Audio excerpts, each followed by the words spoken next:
evening. Late evening here. Late evening. What's up? What's up, Alex? And Adian. Sean. All right, man. We got a late night, man. Yeah, I saw that. I saw Greg Gumbel passed away, man. Greg Gumbel passed away. He's from Louisiana.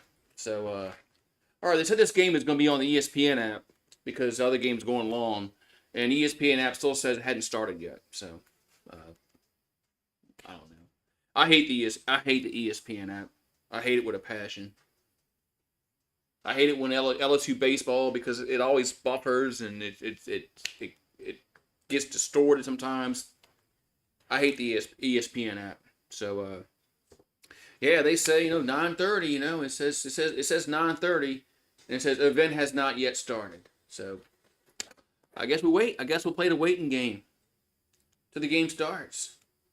But who y'all got? I think Texas A&M should win. Doesn't mean they are. No, it doesn't mean they are gonna win.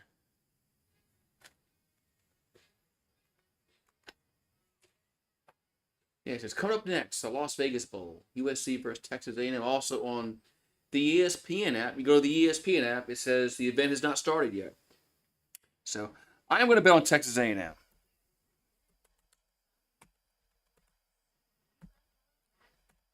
I'm going to bet 6,000. Yeah, LSU was loaded up on the transfer portal. We'll see it. We'll see what kind of results it has next year. We'll see. I don't know, man. Just call me very skeptical of Brian Kelly, and can he win? Because we got a lot of tough road games next year. We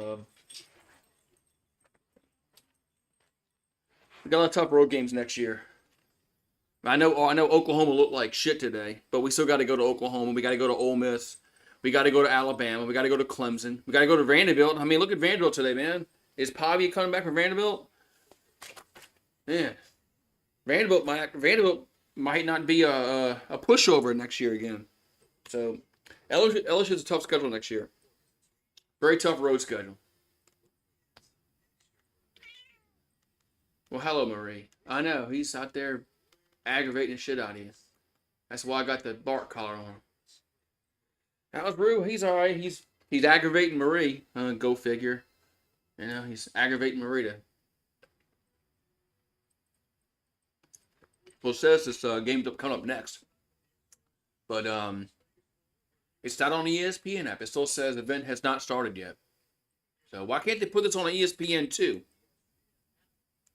or ESPNU or what's on ESPN2 tonight that's so important? Probably nothing. Now I picked Texas Tech in this game. I didn't think Arkansas would show up, man. Arkansas has been, been just 6-6. I thought Texas Tech would kind of beat them pretty handily, but I didn't see Arkansas scoring 40 points. Yeah, why can't they put on ESPN2? What's on ESPN2? Probably absolutely nothing. But if you go to the ESPN app, mine's still showing it hasn't started yet. So. Oh, they got a hockey game on ESPN2. What's up, Ballard? How you doing, man? Well, that's what it is. They got hockey on ESPN2. Okay, well, they got ESPNU. They got ESPN, Classic? They still got ESPN Classic? I don't think so.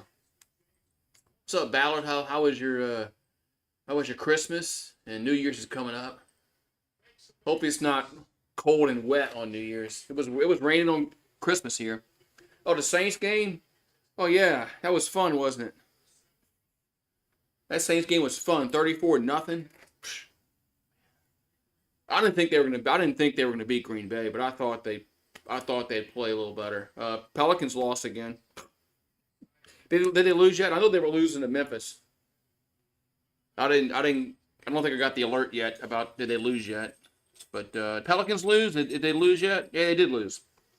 132-1. Why can't we play any defense?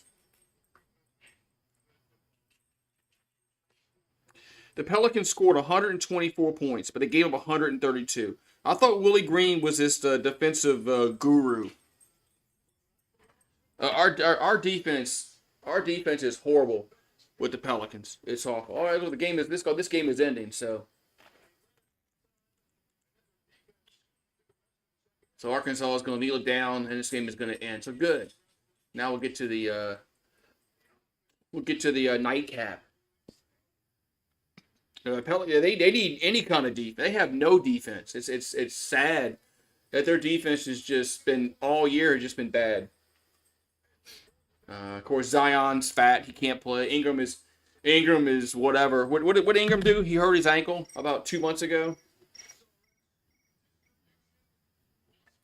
Where the hell's Ingram at? Like 2 months ago, he hurt his ankle and he hasn't played. Well, how do we have such soft players? Why can't we just trade these guys, man? I don't care for what, man. I don't care for what. So anybody that can play and score 5 points a game, it'd be better. It'd be so much better to have somebody on the floor that can score 5 points. But yeah. Wait, Isaiah Thomas has Bell's palsy? Wow. Or this game? Okay, no, yeah, this game hasn't started yet. So the Trojans are playing in this stadium for the second time this season. Last time they played, they beat LSU. So now the Trojans are going back to the Death Star. So Texas A&M and USC, late night football. What, you want to go inside now? Okay. You gotta go inside, go inside. All right. I think he wants to go to bed. I think Rue wants to go inside, go to bed. You know, it's like 9:40. It's past his bedtime. So Marcel Reed's 4-3 when he starts, although he did come in relief and beat LSU. Man, we had no answer for him, man. We had no answer for him when we played Texas A&M. That was a frustrating night. And what's going to happen with Lincoln Riley? I mean, they already want to fire him after how many years? But this is his third year. He came right same year with Brian Kelly, third year. They want to fire this dude because USC was supposed to be better this year than what their record is. So I know both teams are playing. We lost to. It's crazy, and we're playing in the stadium that we lost to USC. All right, so the Trojans get the ball first as we're underway here in Sin City, and it's going to be a touchback. The Trojans with the ball first. So yeah, Lincoln Riley, man, can he like Brian Kelly? Can he win a big game? Oh, look, he was 11-3, 8-5, and 6-6. He's trending downward. Well, no, Brian Kelly trended downward this season too. So, but that 2022 season, that's when they lost to Tulane in the Cotton Bowl. Man, I was pulling hard for Tulane in that game. All right, so 1st and 10 for the Trojans at the 25-yard line. First quarter. Here from Las Vegas. There's a handoff. That's going to go about a yard loss. A yard loss. Well, I guess we got to include. Oh, okay, you including the regular season, not the bowl games. You're right, not the bowl games. I get you. Which I mean, bowl games are such exhibitions. They shouldn't be counted in the rankings. So it's 2nd and 11. Here's a pass out to the left. And it gets you about the 31. You know how the NFL, they count the preseason record, but it doesn't go on your record. But I think that's how bowl games should be, especially in these bowl games. Now maybe in the playoffs, you count those records because those games count. But these exhibitions that these teams have played now. They should just treat it as a preseason game. It doesn't go on your record. 3rd and 4. And that's a ball gets deflected, incomplete. Fourth down. Oh yeah, I didn't even watch the game, but I heard it was so horrible. Yeah, I didn't even watch that game last night. I really had no desire to watch the Seahawks and the Bears, and it turned out to was it like 6-3. An NFL game 6-3. Now that is bad. That is really, I mean, that's awful for an NFL game. Punts away in today's time. I mean, this isn't the 20s. It's a fair catch at the 22. I mean, the way the NFL has the rules set for the offense, there's no way it should be a 6-3. Yeah, that's what a lot of people don't like about the Thursday games. It's because sometimes they're just bad matchups. They're lackluster. They're not compelling. They're just blowouts, so they could be duds like 6-3. But Amazon paid $1 billion for it, so it's not going away. So 1st and 10 for the Aggies. Reed in the shotgun, out to the left, and gets to go nowhere. Maybe lost a yard. Lost a yard. Well, no, everybody has to play on Thursday, which I wish they'd go. I wish they would. Years ago, they used to play, a handful of games on Thursdays late in the year, and they used to be able to match up good matchups, but not so much anymore. 2nd and 10, and Reed will keep it. We'll get to the 25, to the 30, to is he? About a yard short. About a yard short. 3rd and 1. Yeah, the bad matchups, man, are just horrible. That's a problem. When everybody has to play on Thursday, at least once, you're going to get some duds in the regular season. You're going to get more than one. I hate the Thursday games. Here's a handoff. That's a 1st down. A 3 or 4 yard gain. College football used to have good games on Thursdays. About 10, 15 years ago. And not so much anymore because they can't compete with the NFL. 1st and 10 for the Aggies at the 34. Hello, Marie. I know he's inside now. I think he wanted to go inside and go to bed. Here's a play action pass. Reed out to the right side and gets to the 40, the 45. That's a 1st down. Watson with the catch. 1st down, Aggies. So, yeah. Now college wants to be like the NFL, and they never will be. How did the NFL do? How did the NBA do competing with the NFL on Christmas? I bet you the NFL killed them. Here's a little reverse, and gets to the 45 to the 50, up to the 46 of USC. Yeah, I bet you the NFL killed the NBA in ratings, even though those games were bad. Talk about bad games, man. Those 2 games are bad. On Wednesday.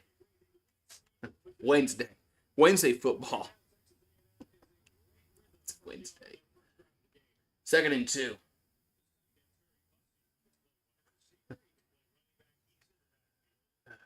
I guess what's next? Tuesday? Here's a handoff, and that's going to be closed. Oh, there's a flag down. Yeah, the NFL had more. Yeah, LeBron said the NBA is belongs. They're their Christmas. But the hands to face against the defense. That's a 1st down. I saw what LeBron said. But it was for he was right. He was right about the NBA being on Christmas. And now the NFL wants to tap into it. I mean, I don't know why some of these leagues just can't let the other ones have their day, man. I mean, let the NBA have their day on Christmas. I mean, the NFL has, Sundays and Thursdays, Mondays. as Reed gonna scramble and gets about 4 or 5. What's on the Pelicans? Why haven't they fired Willie Green yet? I don't understand it. I don't understand. They've lost like 20. Now they lost tonight. What, 26 of 29 or something like that? I don't care, man. Injuries aren't an excuse. Injuries are not an excuse anymore. That went out the window, 15 losses ago. There's a handoff, and it gets about 2. Yeah. I mean, injuries. They're not an excuse anymore. They're not. Not with the record that they have. They're at 5-26 or 25 or whatever the hell they are right now. Remember, they started the year 2-0. They were 2-0. And how does he still have a job? I mean, their defense just keeps getting worse and worse. The team has quit. The team has quit on them. They're not going. I don't know when they're going to win. When they play I guess when they play the Wizards. When we play them, there's a Reed out to the right and gets tackled. No, short. Yeah, he's short. 4th down. Where's the dog? He went inside. I think he wants to go to sleep. It's late for him, man. It's almost 10 o'clock, man. It's past his bedtime. We play the Wizards on January 2nd. I might have to do that game. That might be the next Pelicans game I do is January 2nd when they play the Wizards. Just because they're just so bad. Well, 4th and 1, they'll go for it. As Reed going to throw, and that's a 1st down. Man, they didn't. I was surprised they didn't run up the quarterback, but they got the 1st down. So 1st down, Aggies. Wizards are 5-20. Yeah, no, they're just as bad as we are. It's a shame, man. We had so much promise to get into the 6th seed in the playoffs, and it's a ball at the 18. There's a handoff, and it gets down to the 12. It's a Friday. Oh, it's a Friday. All right, man. That's right, because the 1st is Thursday, right? So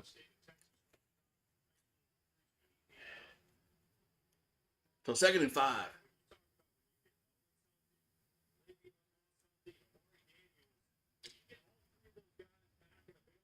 For Texas A&M. Second and 5 from the 13-yard line of USC.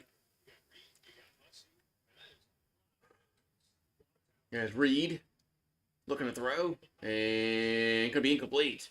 Be 3rd and 5. The first on a Wednesday. Okay, never mind. That's right. The first is on a Wednesday. It's the 3rd. Okay, the 3rd. The turd. We play with the turd. That's fitting. 2 teams are gonna play on January 3rd. Two of the worst leagues in the two of the worst teams in the NBA. 3rd and 5. Man, did they set that up? Here's a little screen and gets down to the 6. That's a 1st down. That's Barber with the catch. Yeah, battle of the trash. That's exactly what it is. This is definitely the battle of the trash.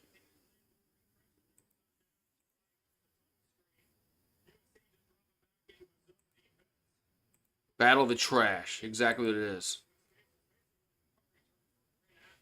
What's going to be? What's up, Mario? What's the 1st and goal from the 7? 1st and goal from the 7. Here's a pass towards the end zone. Back corner. Incomplete. 2nd and goal. What's up, Mario? How you doing? How about Navy? Yeah, Navy won, man. Yeah, I thought Oklahoma should have won that game on paper. On paper, they should have won that game, but games aren't won on paper. But good for Navy, man.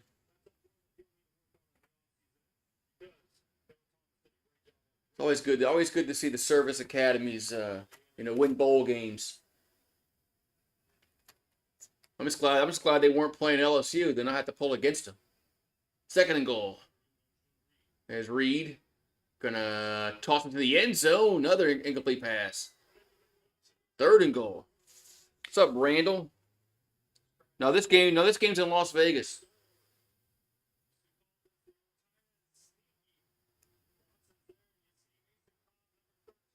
Alvarez in Oklahoma. I know, huh? Oklahoma is we were just talking about it. I mean, that on paper they should have beaten Navy. I mean, they have better athletes.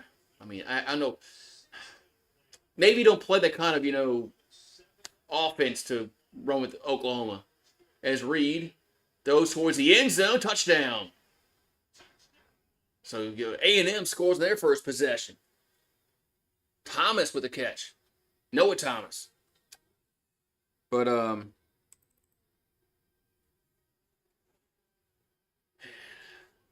not going to say Navy doesn't have athletes because they do have athletes, but they just don't run. They just don't run the kind of offense or offense that should beat Oklahoma. So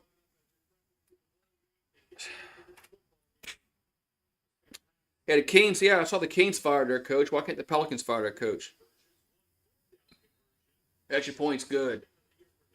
Well, why can't the Pelicans do that, man? This is just it's pathetic. What we're 5-25 or what's our freaking record, man?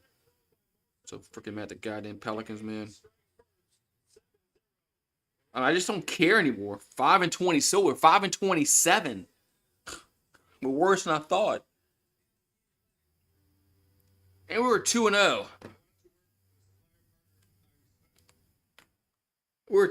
They have lost what 27 of 30. They've lost 27 of the last 30 games. Oh my God, man! Remember the do I want Mike Brown in New Orleans?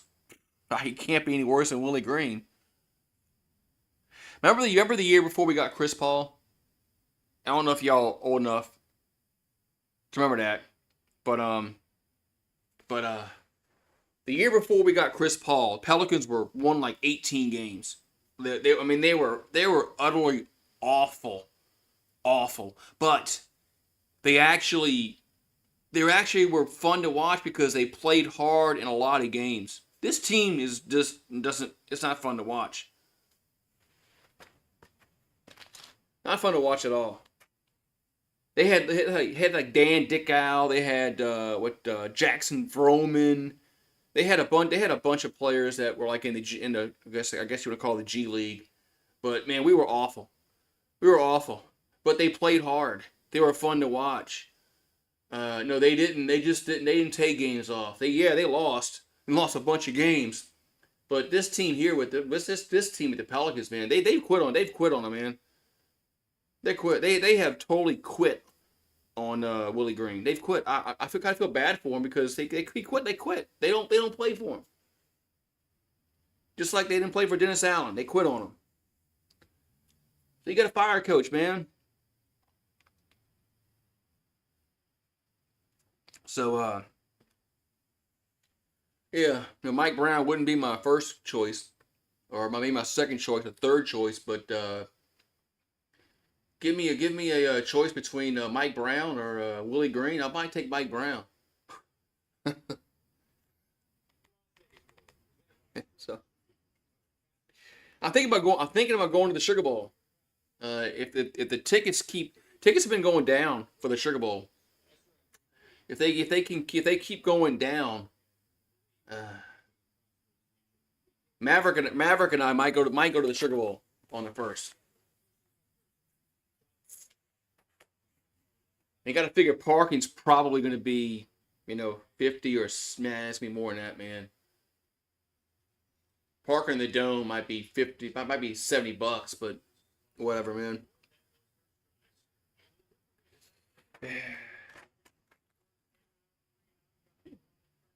Yeah, the Sugar Bowl tickets been going down in price. I mean, I might if they can get close like $100 a seat. we might go. There's a kickoff. And going to be returnable to the 5, to the 10. And hurdles to the 20, to the 25, up to the 30, 35, 40, 45, out of bounds. First down, USC. Man, that was woo. Oh, you bought 30 mega million tickets and 20. Oh, yeah, it's one thing that people don't play much. I don't think is the Louisiana, not the Louisiana lottery, because your chances are better because I don't think your chances are better because I think he's got the same kind of they get the same odds, but um, you're not competing with a lot of states. You only compete with people in Louisiana, but I think your odds are pretty much the same at when the lottery is a Mega Millions or your state lottery. But I don't know, man. The odds, I think the odds are the same because I don't know. I get because you have less people, but I mean your numbers are still going to come up in a certain percentage, 1st and 10, but you got less people competing. Here's a pass out to the left, and it's up to the 46-yard line. Yeah, there's not many people that play the Louisiana lottery, like the state lottery. Yeah, it's only like a few $100,000 that you win, but hell, that's that's more than what I got right now. If I won like $400,000, that's a lot. That's more than what I got in the bank. 2nd and 2. There's a handoff. The quarterback keeper, and it's a first down up to the 44-yard line. Yeah, There's not everybody plays the Louisiana lottery because people forget about it. People forget about it. Yeah, I gotta get some figure out some lucky numbers and play the Louisiana lottery. So, the Mega Millions is over $1 billion, man. I think your odds, the numbers still is the same. If the numbers are like the same in every lottery, your chances are still. I think I gotta look it up. So $1 billion, jeez, billion.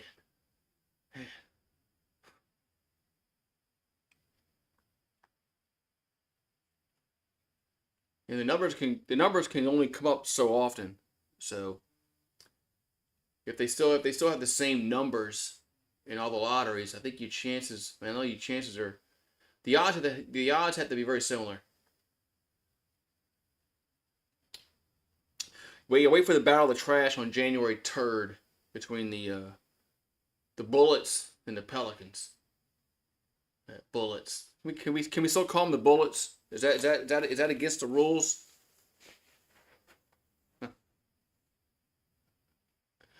Man, they were the Washington Bullets for years, and then people got offended because of the murder rate in D.C. And they thought the basketball team had something to do with it.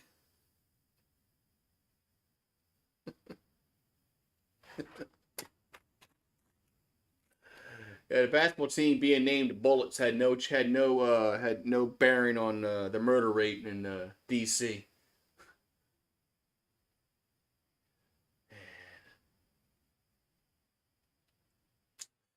Ooh, man. Yeah, the Commanders can be called the Redskins, and the Wizards can be called the Bullets. Yeah, they thought. Yeah,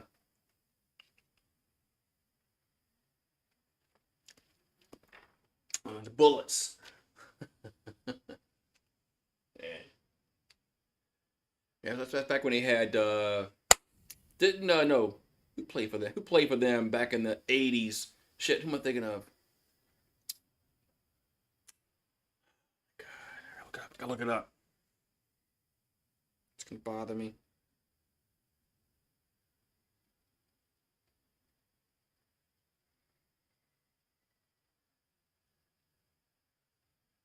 Bernard King. He played for the Bullets. That's it. Bernard King. I know he played for a bunch of teams. That's who I was thinking of. Bernard King. He was pretty good, man. Yeah, Bernard King. The Knicks won tonight. Well, at least one of you. At least I mean, Pelicans have it won. And when's the last time Pelicans won? Uh, the Bullets. I had to go back and look in the 80s and 90s. The Bullets, they had some good teams back in those days. When's the last time the Pelicans won a game? Do you know offhand, Adian? Who'd we beat? I don't know.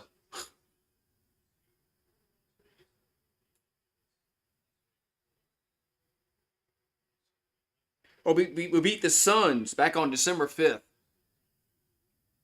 Yeah, we beat the Suns on December 5th. Almost a month. So back to throw. Oh, that's a lateral. That's a lateral. It should be a fumble. Oh, they call him down. The ball went backwards. That should be a lateral. Yeah, Miller Moss is in the transfer portal. He's not playing. How is that not a lateral? He threw it backwards. That's a lateral. Oh, Sean King. Sean King, Randall. That was a lateral. How is that not a lateral? Oh, I don't know, some guy Mavia, what's his name? Mavia, what's his name? This is a lateral. Oh, yeah, Sean King. Oh, his knee was down. Never mind, his knee was down. His knee was down. Yeah, Sean Kane. Yeah, Sean Kane was. Yeah, you're right, Randall, about Sean Kane. He was a good quarterback for Tulane, and then he took Tampa to the NFC title game. Should have won that game. The refs. Remember there was a catch the refs screwed Tampa on in that game. That game went to overtime. I think that's the year that the Rams won the Super Bowl. That was the 99 year they beat the Titans.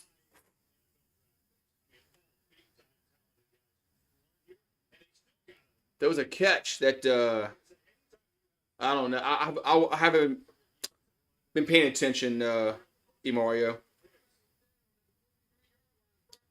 I think it was the '99 season that year when Tampa played the Rams in NFC title game. They should have won that game. They got screwed. I think it was a Bird Emanuel. No, it was Tommy Bowden was the coach of that team. That was remember Tommy Bowden went to Clemson, didn't do shit. Should have stayed at Tulane. Second and 23.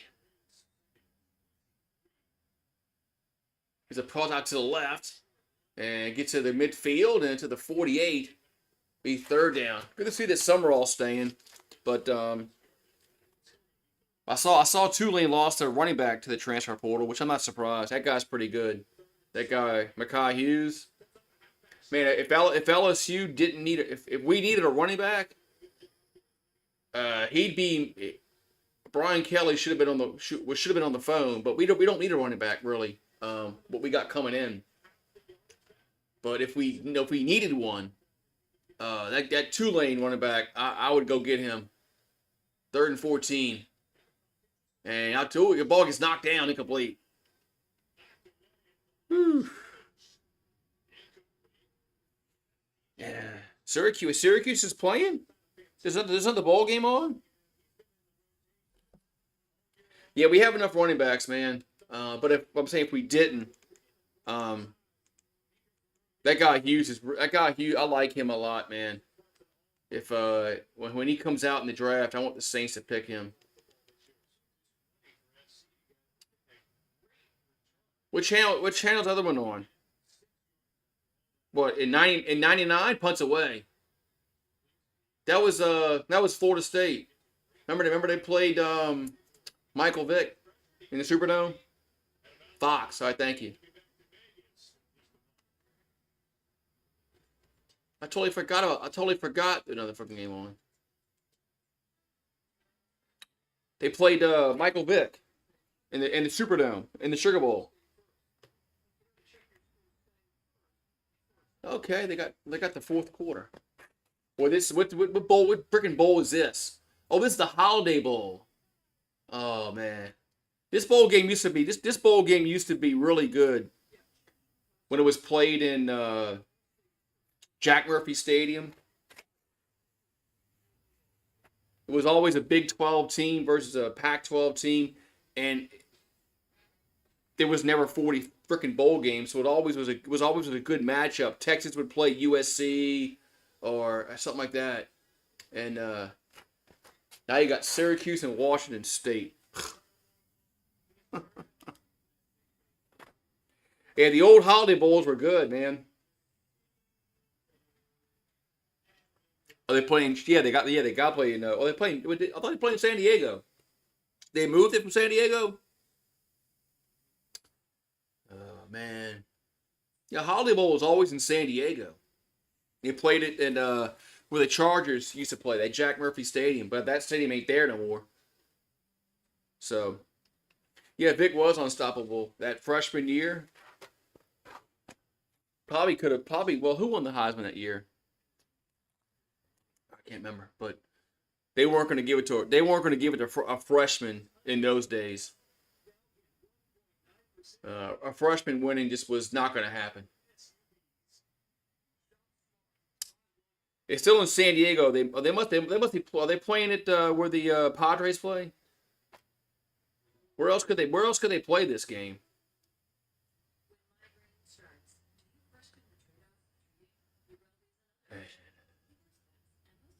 Yeah, I miss the old Holiday Bowls, man.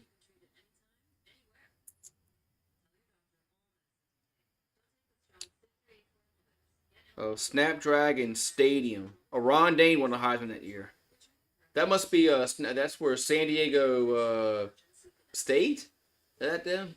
No, they're the Aztecs. Who the fuck is that the Aztecs? Marshall Falk went. Aztecs? No, that's not them. San Diego State Stadium, man. That's man, what a fall from grace the Holiday Bowl has done, man. That's the Aztecs. And SEC's 4-2. So tennis to who lost? We got Oklahoma. Who else lost in the SEC? First and 10 as Reed out to the right gets up to the 14-yard line. Yeah, who else lost in the SEC? We got Oklahoma and who else lost? Oh, Elijah Page is going to the locker room on a cart. That's not good. So 2nd and 1 for A&M.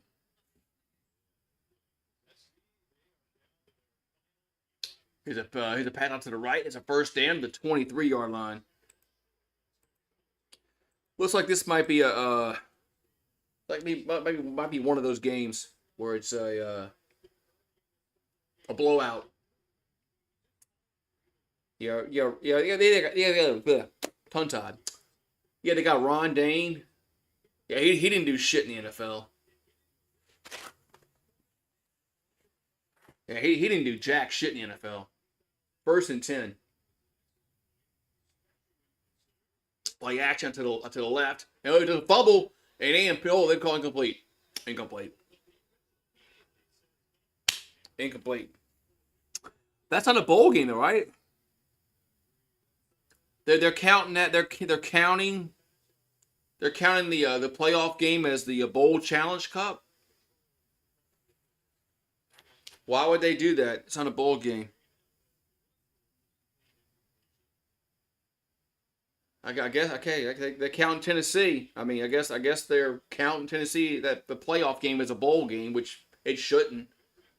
Uh, for 2nd and 10, and it's pressure, and Reed gonna incomplete.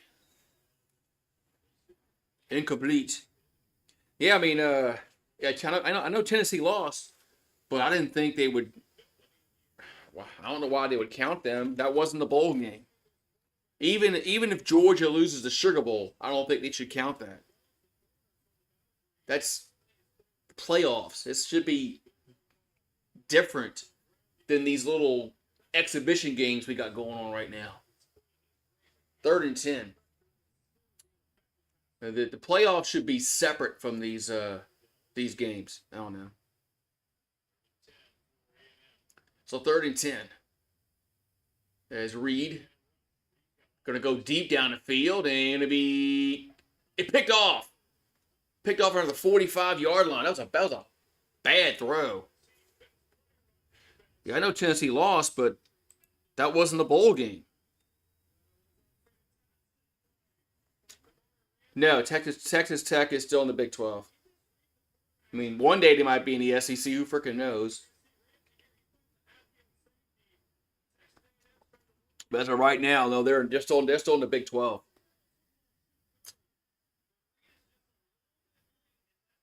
Yeah, I picked. I thought Texas Tech was going to win that game. I picked them in the pick 'em. In the pick 'em. Arkansas has been just average all year.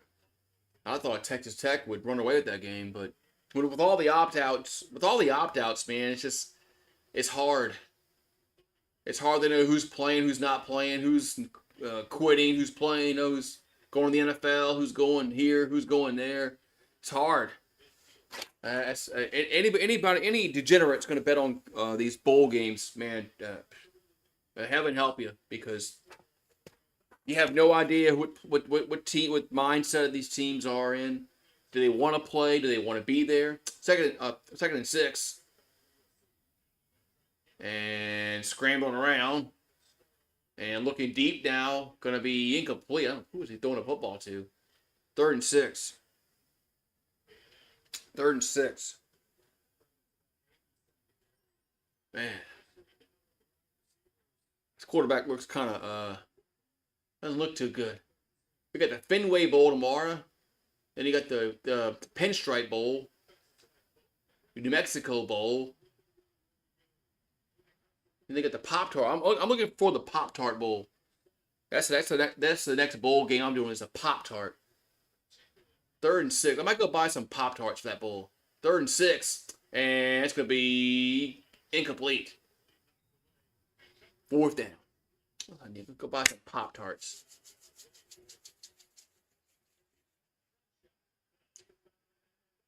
Deshaun Watson and the Browns agreed to a revised deal. Yeah, they had to, man. I mean, Deshaun Watson was going to get paid some obscene money these next few years. I mean, a 5-year, $230 million fully guaranteed contract. That's crazy. Punts away. That GM should be fired for doing that. That punk's going to go out of bounds. Who's the best running back in NFC South history? Ooh, man. I got to think about that for a second. Because of... See, Warwick Dunn? Was he in yeah, he was in that kind of South. No, that was the West. We played in the West that year, 2000. Who's the best running back in NFC South? It's a good question. I gotta think about that. So, 1:36 to go in the quarter. There's a handoff up to the 23-yard line. Hey, Harold Perkins coming back. Well, man. Now he has are they gonna use him right? I mean, yeah, I'm glad he's coming back, man. But it seems like they don't know how to use him, where he can be, where he can really, play well. Second and 7. There's a play action. Reed. Gonna roll right. And gonna be incomplete. Third down. Yeah, I don't think they have found a way to use him in a correct spot.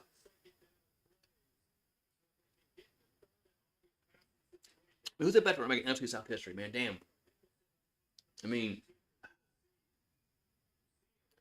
the Saints have had, you know, I mean, say what you want to say, McAllister and Ingram gotta be up there.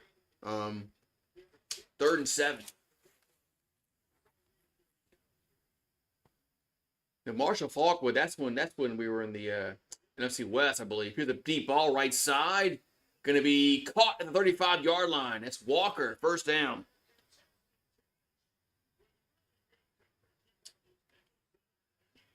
Because, you know, I'm pretty sure, you know, Marshall Falk. Yeah, because they were never, well, that was Tampa. Man, but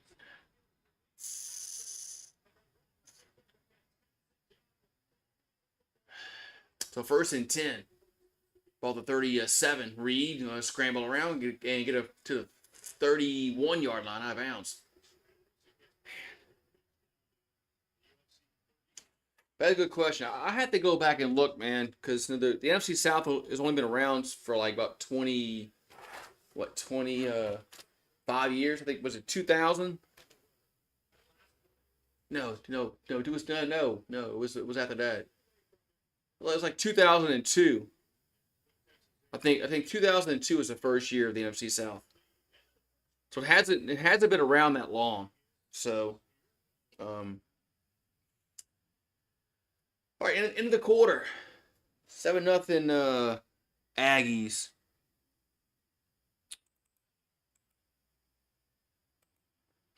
Yeah, I think it was 2002 was the first year of the NFC South. Because we were in the NFC West for like forever.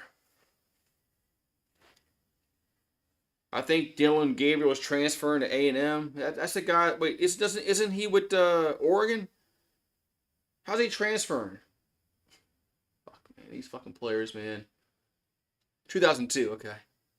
Is that the Oregon quarterback? Dylan Gabriel? He's transferring from Oregon? This is bad, man. What if the NFL was like this? Imagine the NFL where every year a player can just go to a different team every single year.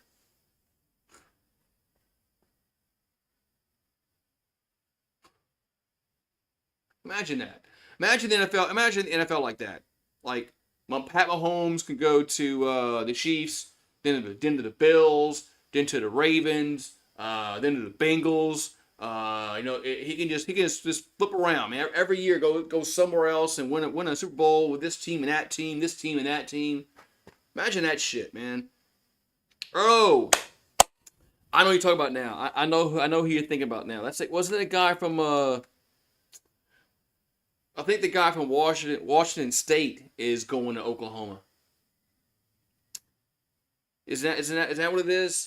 I mean, I don't know, man. This like there's so many transfers now. It's hard to know who's who. But there's a guy from Washington State that's going to Oklahoma apparently. Yeah, John. Yeah, that's him. John Mateer. That's his name. But it's kind of hard to know who the hell is going where because who? What guy? Because there's so many players that yeah.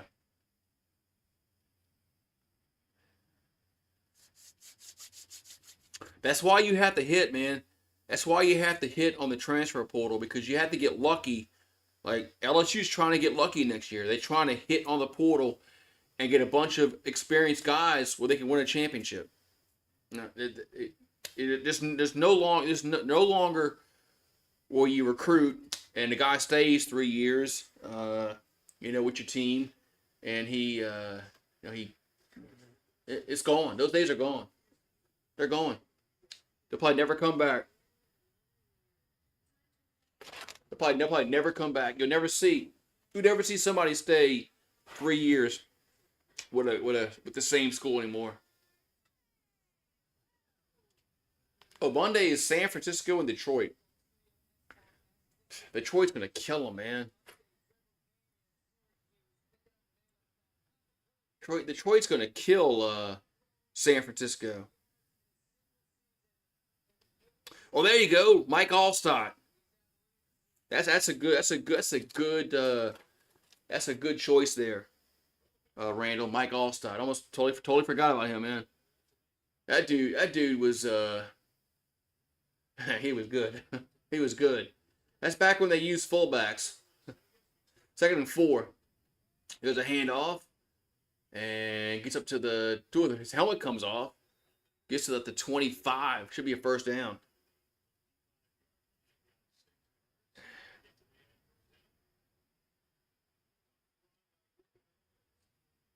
Yeah, all these players, they just leave, man. They want to go somewhere else where they think the grass is greener. Now you saw Shelton Sampson. Remember the 5-star went to LSU. Now he's going to ULL. I mean, see some of these players. That's what they're gonna have to resort to. You know, they're not gonna be able to transfer from an LSU to a Alabama or a Georgia, or or an Oregon, or an Ohio State. I mean, they just can't just transfer from one big school to the next and expect to play. They're going to have to go to a smaller school, like a ULL or a Tulane, something like that. 1st and 10 at the 27. There's a handoff up to the 25, to the 20, to the 15, to the 13-yard line. So first down, Aggies. Hey, staying in state. So Smith on the carry for Texas A&M. Walker Howard is going to ULL because he can't start anywhere else, man. So ball the 13-yard line. That's what I would do. Maybe you can ball out and then progress, to a bigger school after that. 1st and 10 as Reed, and going to be intercepted in the end zone off the deflection to the 10, 15, 20, 25 out of bounds. Man, off the deflection. Whew.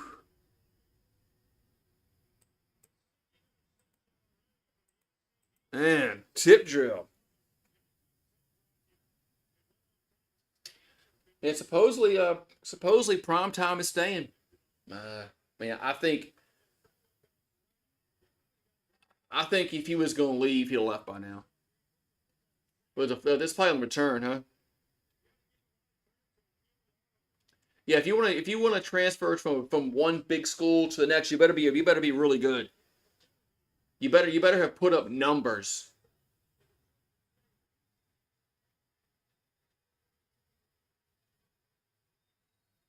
All right, so okay, well, no, okay. I thought they said it was a flag. Okay, no, I guess no flag. 1st and 10 Trojans is a handoff of the 30 to the 32. I guess no flag. I guess they picked it up. But you're right. They if you want to go from one big school to the next, you better have put up numbers. If you don't put up numbers, you might as well just go to a smaller school. Because nobody's gonna pick you up and pay you money because of potential. Not in the portal anyway. At least I wouldn't think. Here's a handoff. No quarterback keeper. That's a first down up to the 38-yard line. But man.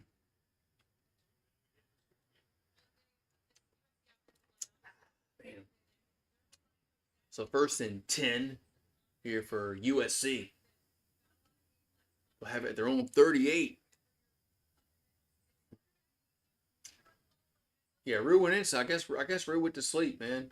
I guess it's 10 o'clock. Time for him to go to sleep.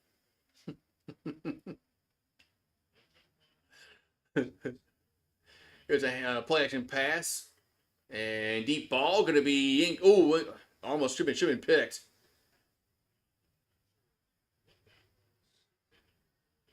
Second down.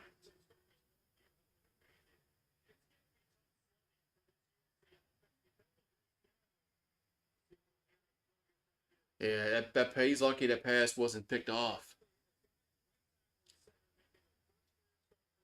There's a 81's screaming and yelling, saying, "Man, I was held," or whatever. So 2nd and 10 for USC at the 38-yard line. There's a pitch up to the 40 to the 45. Oh, McCaffrey with the Panthers. Was it that long? He was there for 7 years. I guess Syracuse. Yeah, Syracuse is beating the shit out of Washington State.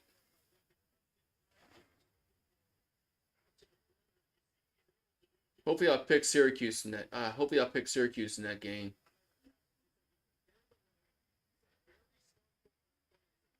I totally forgot the Holiday Bowl was on tonight.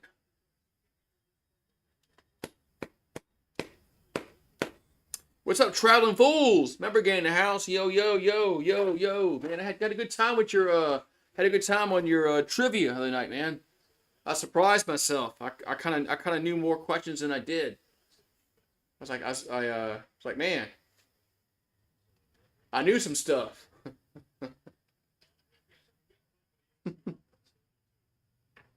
So proud of myself a little bit. But man, maybe I do know some things. Here's a handoff up to the midfield to the 47-yard line. Is that Lindell White?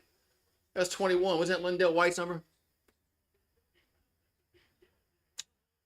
I think that was Lindell White. Remember him back in the early 2000s, man, when USC was really, really good? Man.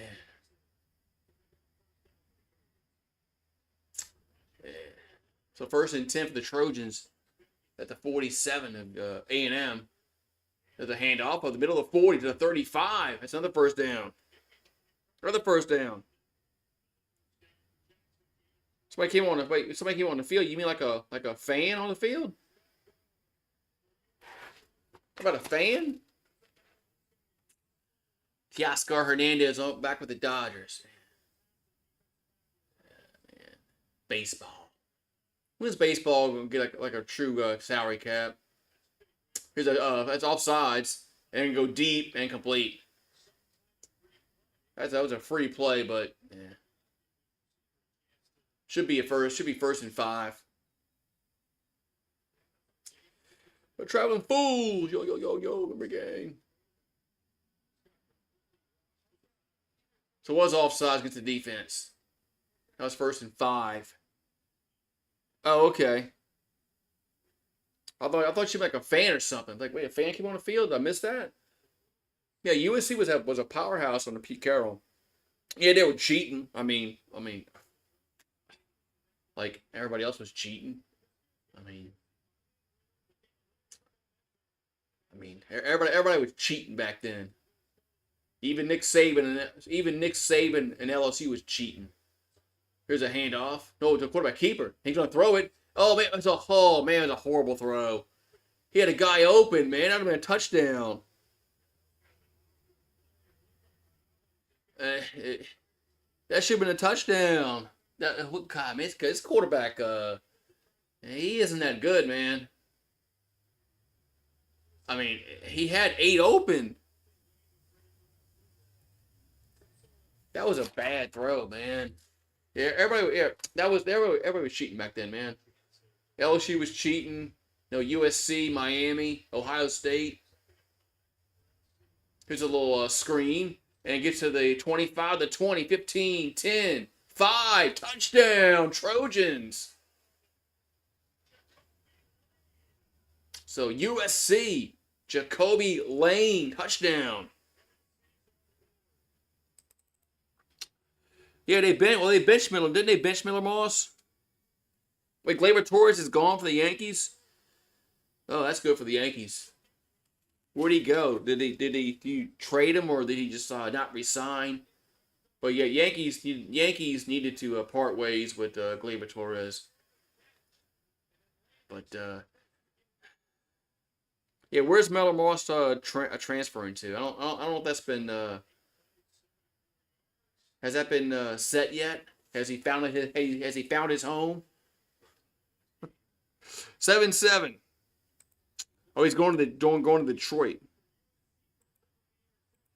Yeah, the Yankees needed to move on from Gleyber Torres. I think it just it just so. Oh, wait. Miller Moss going to Louisville. Okay. See, some of these destinations I get kind of confused by, like the Tulane QB went to Duke, but Duke is paying him like I think $4 million for the rest of his college career, some shit like that. That guy Dorian Mensa, going to Duke, but Duke's paying him like Duke's not a football school. Why is I mean Duke's I mean he's not going to win. Duke's not going to go to playoffs. But I guess Tulane. I guess Tulane wasn't going to pay that. But Tulane's got some rich alumni. And the Vanderbilt game got kind of close at the end. Vanderbilt, crazy Vanderbilt. Yeah, they're not going anywhere. They're not going. All these all these little destinations were. It's money now. It's money. It has nothing to do with I want to play for X school. It's not that anymore, man. It's sad. It's sad college football has been resorted to. Who pays me the more money? That's where I'm going. I don't care about this school and that school, and I grew up being a LSU fan or an Alabama fan. I don't care, man. I'll go play for Auburn if they pay me enough money.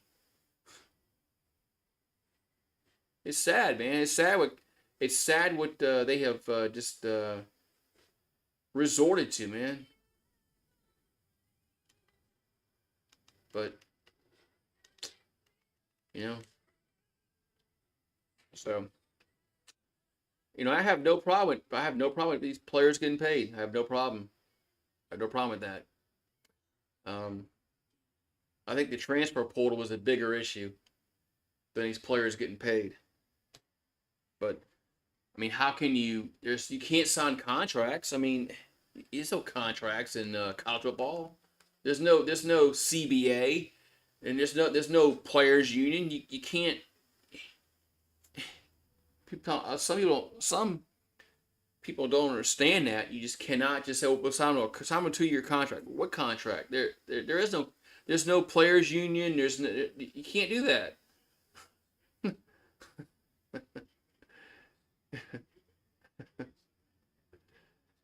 It's just the wild, wild west, man. It's like every year, if another school wants to give you more money, you can just jump ship and go to this school, go to that school, and blah blah blah, and do.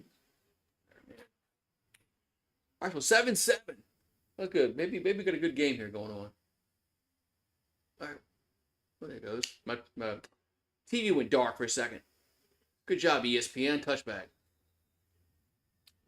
Yeah, Bryce Underwood went for Michigan kept upping the ante, upping the ante, upping the ante, up. Then they gave him it was $12 million. I'm like he'd be a fool not to take that. He'd been an utter fool not to take that $12 million deal from Michigan. I mean that's $12 million, man. He don't have to play a down of NFL football. He don't. He can just play his college football career and just go to the beach. After that, 1st and 10, there's a handoff and gets up at the 28-yard line. But seriously, I mean, does Underwood need to go play NFL football when he has $12 million in the bank? Man, I just go to the beach, man. I don't know. 2nd and 7 for A&M. Got 9:45 to go in the half.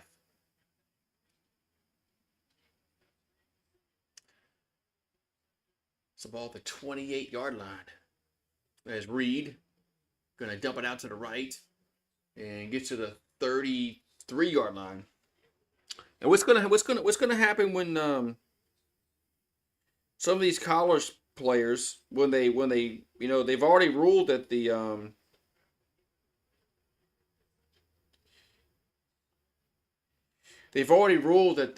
JUCO doesn't count against your eligibility. So, well, what's going to stop some of these college kids being a lifer? Some of these kids that can't go to the NFL. They're not going to the NFL. I mean, what if one of these days you have lifers in college football? 3rd and 1. As Reed gonna throw down the right side, gonna be incomplete. 4th and 1. So what's up, 42 set hike? What's up, man? But so 4th and 1, and they got a punt here. Okay, they're punting. So we got 8:44 to go in the half. Punt time.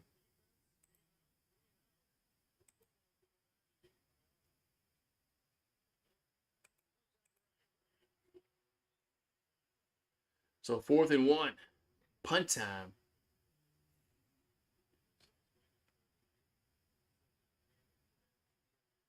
Punts away. And fair catch from the 24. That's for USC. We'll have it with 8:38 to go in the half.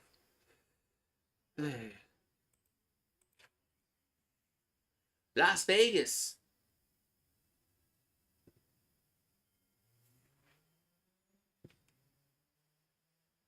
You remember the Las Vegas Bowl used to be played somewhere else. It wasn't always played in the Death Star.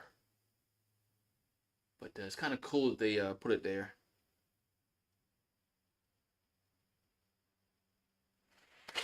The transfers, though, I mean, yeah, it's just it's crazy, man. It's just you see, like Isaiah Bond went from Alabama to Texas. I mean,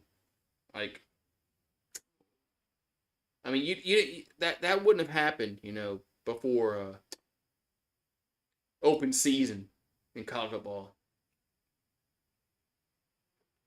What's they got to play for Georgia? Trey Burton? Played for Georgia. Then went to Bama. So it's like you just didn't see that, man. If you were at Georgia, man, you stayed at Georgia. Especially if you were getting playing time. Especially if you're getting playing time. Like Trey Burton was getting playing time at Georgia. It's not like he was stuck behind somebody else, wasn't playing, and I don't know, man. I just don't I don't like that they don't stay, man. I liked it better when when you knew you had a guy for 3 years.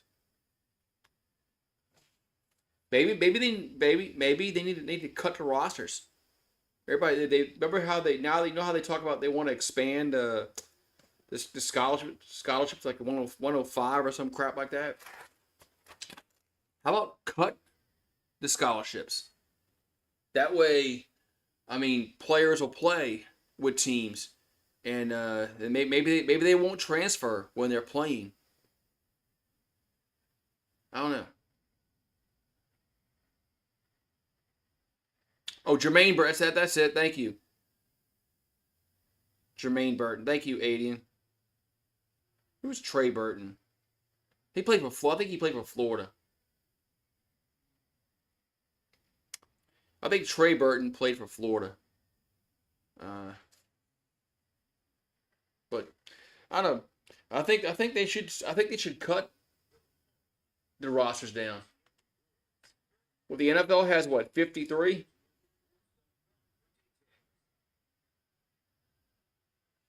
Yeah, maybe if they're playing and they're getting significant playing time with an NIL deal, Maybe they won't transfer. But well, the NFL has what 53 on their roster.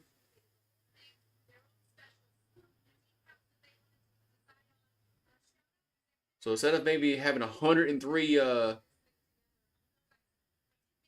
think they're going to 105 or some crap like that. Here's a handoff to the 30, the 35, up to the 39-yard line. That's a big run. We got some shoes. Nice little shoes there. Cool. 1st and 10 USC.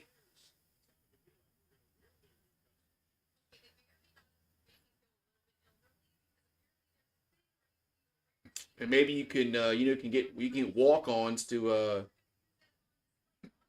plug in the gaps in your your practice squad, whatever you want to call it.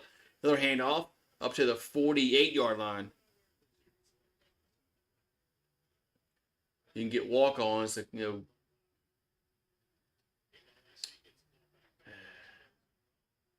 for your scout team.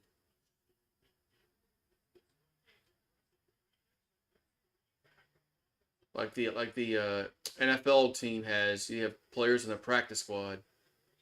Maybe you can get some your walk-ons could be on your scout team because they're not transferring. 2nd and 1 for the 48.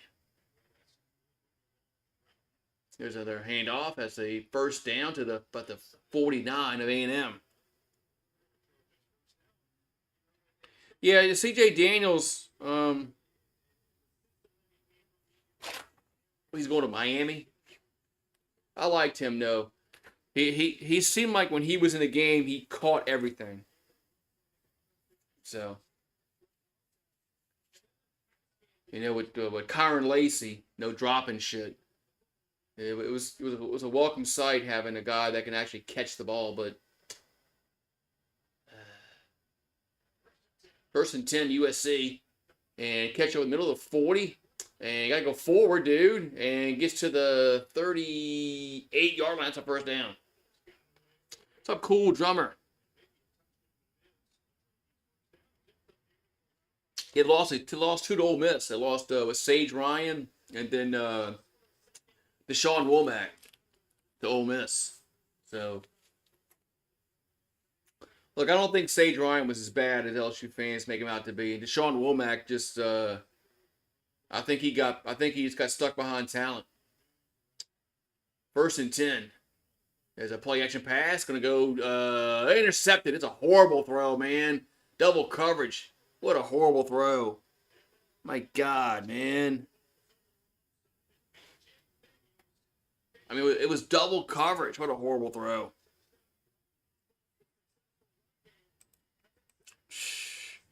Who is this QB? Yeah, who is he? Somebody who should not start next year. Yeah. Somebody who needs to be bagging groceries at the what grocery outlets over there in California? I don't know. Kroger? I don't know. But man. But you know what I'm getting at. You should be bagging groceries somewhere. What is it? It's supposed to rain tomorrow, I think, man. All this freaking rain, man. Ever since Christmas Day. It rained all day. It all rained all day Christmas, man. Rue had to get a bath. He was all muddy. Yeah, tomorrow we got a 62% chance of rain. It's supposed to rain overnight, probably. Yeah, around midnight, 1 o'clock, 2 o'clock, 4 o'clock.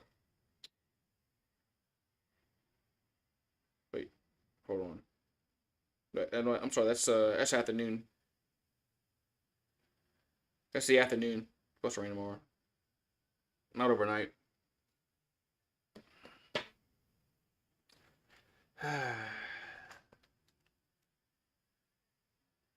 Although I am wearing shorts here on December 27th. So I guess I shouldn't complain. I mean, it's freaking muggy out here, man. I mean, what's the temperature right now? 66. Yeah.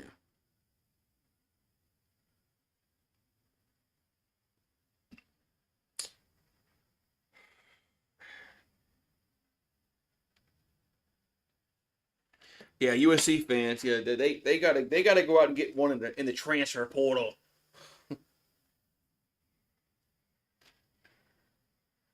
Yeah, Miller Moss had that good bowl game, and then he played LSU, looked good against LSU, and then he didn't look good.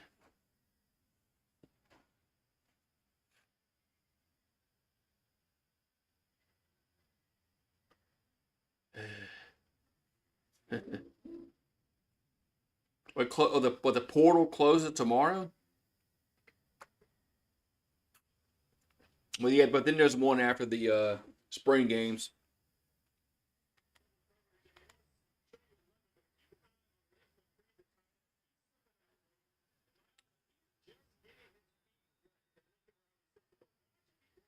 Oh man, oh man, he threw the ball too quickly when the tight end was going open down the sideline. There's like Mavia. Here's a pass out. Oh, dropped. And there's Watson dropped the ball. Yeah, they'll have another chance to go after the spring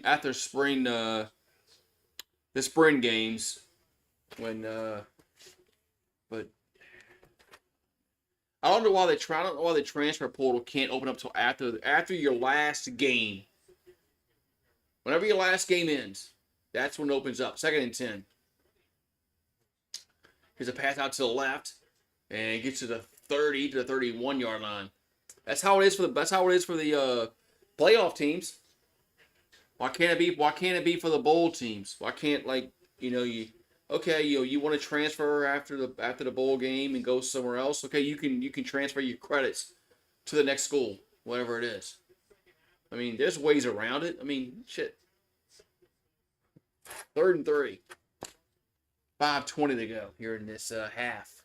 7-7. We bet the under. Ball to the 31-yard line. Who we got a flag down?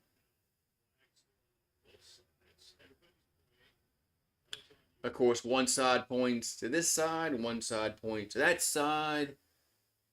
Greg Gumbel, 78 years old. Yeah. Oh, so it gets the offense.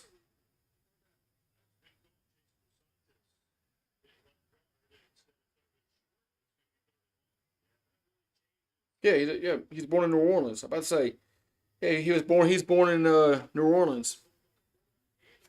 Greg Gumbel and I think his brothers were too. Brian Gumbel. Yeah, they both were born in New Orleans. 3rd and 8 from the 26 of A&M. Here's Reed. Gonna be sacked. Wow. He can be sacked. Yeah.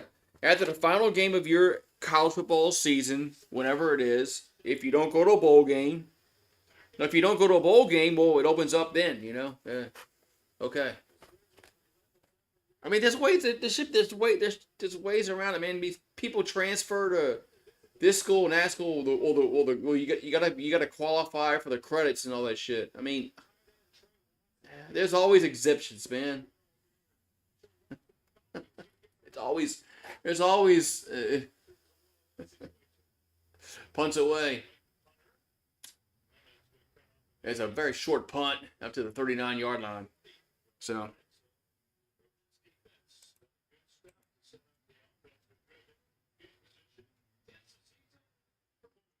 we got the Wasabi Fenway Bowl, the New Mexico Bowl, Military Bowl, Independence Bowl. Louisiana Tech's playing Army. That's tomorrow night. It is tomorrow. It's at 8. It's at 9:15 Eastern. Man, the freaking the Independence Bowl is at 8:15 at night. Damn. 8:15 tonight for the Independence Bowl. I've been there. I went there when they played Notre Dame. It's a handoff up to the 43-yard line. Yeah, I'm watching a Pop-Tart Bowl. Yeah, the Pop-Tart. I might go buy some Pop-Tarts just for that bowl game.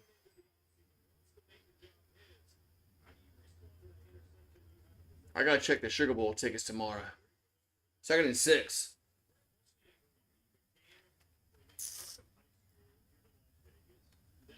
So 3:35 to go in the half. There's a handoff, and it's gonna go nowhere. He's gonna lose about 2. Be 3rd and 8. What's up, Kelly Gardner? Cheers, the chat, he says. A fight breaks out in Phoenix between the Suns and the Mavericks. Oh, no. But member gain in the house for Kelly. Cheers to you. So 3rd and 7 for USC. Very low scoring game. I thought A&M might run away with this early on. But this game is slowed down. 3rd and 7. And pass can be incomplete. This quarterback. Oh, now there's a late flag coming down. This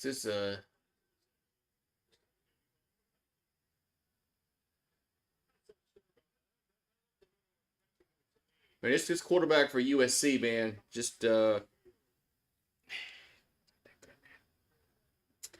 he's not that good, man. So it was a pass interference call against the defense. So what's his stats? He's 5 of 12.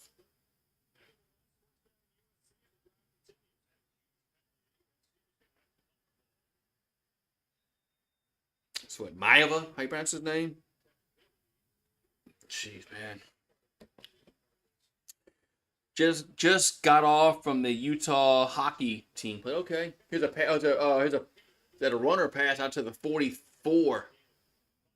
Gave about 5 on a play. Second, it'll be a 3rd down. I'm sorry, 2nd down. Come on, ESPN. What the fuck's wrong with your damn shit, dude?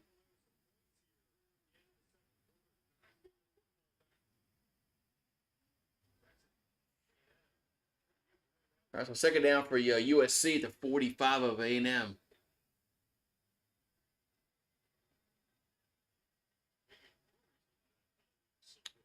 And there's a handoff and nothing. Might have lost a yard. Yeah, ESPN's got some bad connection. And plus they're we got the 2-minute timeout. Okay, 2-minute timeout. Plus they're I mean,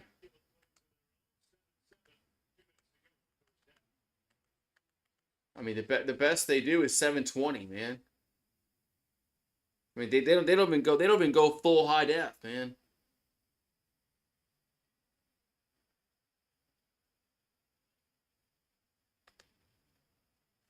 So.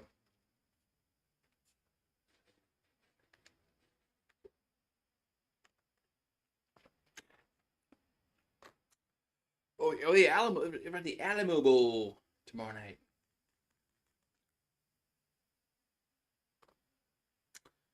Alamo Bowl.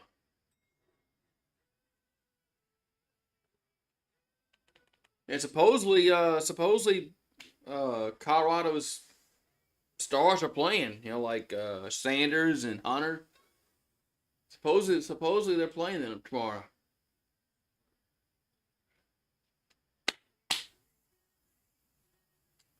But I kind of get why I mean there's like if there wasn't 40 4 bowl games, I think more players would play in bowl games. The bowl season's got kind of watered down so much, where there's so many freaking bowl games and there's so many crap matchups.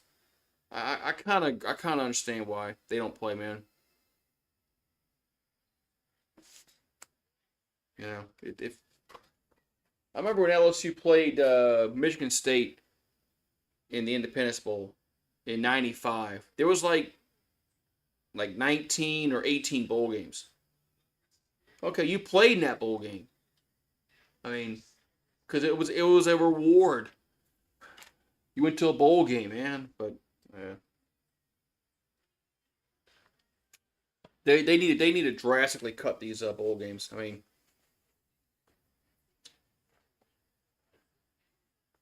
but I mean, I don't know. I mean, what about like yeah? There's so many of them the same day. And I mean, nobody. I mean, the fans don't care anymore about the bowl games. Um, it's sad. It's sad that bowl games used to be. You look forward to. You look forward to getting to a bowl game. Um, like going to the Sugar Bowl meant something. Winning the Sugar Bowl meant something. When LSU beat Illinois in the Sugar Bowl, it meant something. You didn't opt out of that bowl game.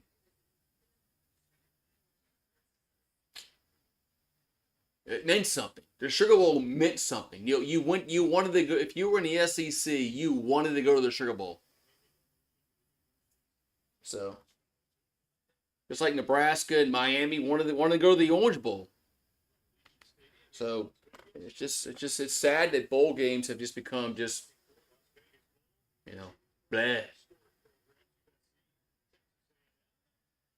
Maybe they should move them to the following season. I don't know, 3rd and 7 for USC. As a ball gets tipped up, incomplete. 4th down. Oh no. But what about if they put them to if they move some of these bowl games, like, I mean, I guess you can't play all 40 of them, but I mean, you had to cut them down, but what if they moved into the first game the following season, where nobody would opt out, people they would play in them, uh, I don't know, just brainstorming, 4th and 7. And, is it blocked? No, it's not blocked. That's gonna be roughing. That's gonna be roughing the punter. That's roughing the punter.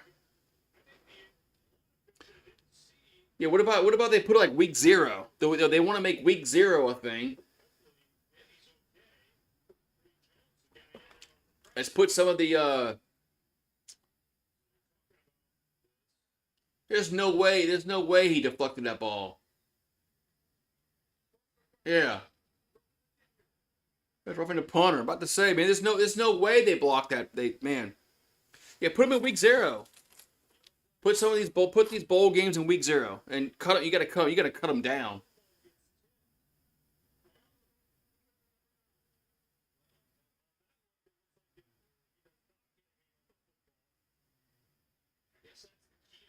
He didn't touch that ball. That's a roughing a punter.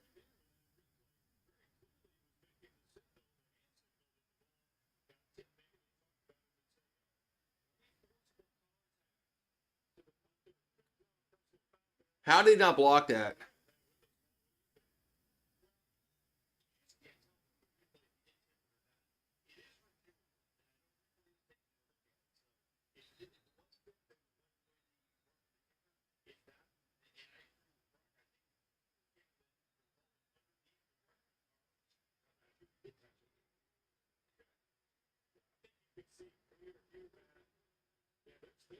Wow. You're right, Randall. If LSU wins 60-0 against Baylor, or they lose, it's not gonna matter for anything. Everybody talks about these bowl practices. What's it matter? I mean, I ball at the 31-yard line. Here's a handoff up to the 25 for USC. I mean, is it gonna matter? So if we don't get these bowl practices in, is it gonna mean anything for next year? No. It's not gonna mean jack shit for next year. Because some of these players that are gonna play in this bowl game aren't gonna play next year because they're gonna be behind other players. other transfer portal guys that are coming in. So, oh, man, these bowl practices are kind of just they kind of just second four. There's a handoff and gets up to the 24-yard line.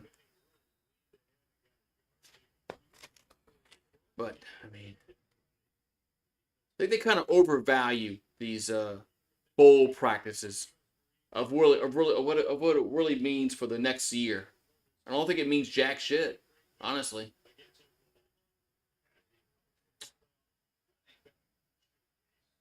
3rd and 3. I mean, if we go out and lose to Baylor, 24-0, is that going to have any kind of bearing of what next year is going to happen? Timeout. So,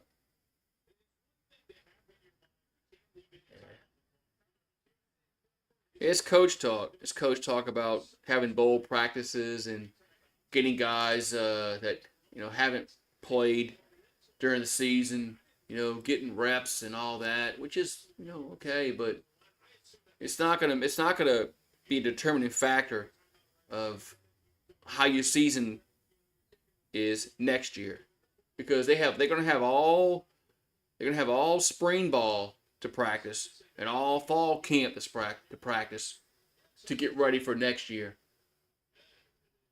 So.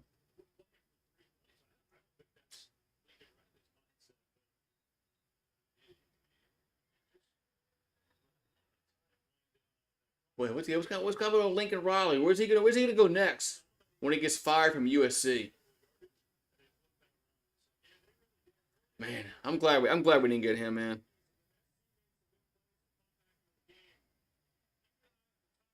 You're right, Randall. If we win the SEC next year, nobody's we won the SEC because we won that Texas Bowl last year. Yeah, go look what happened in 2002. Here's a handoff. That's up to the 20. Ooh, he's short. What happened in 2002?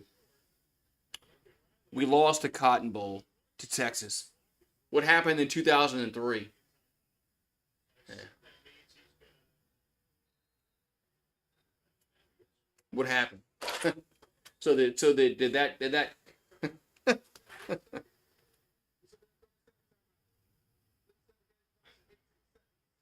so yeah.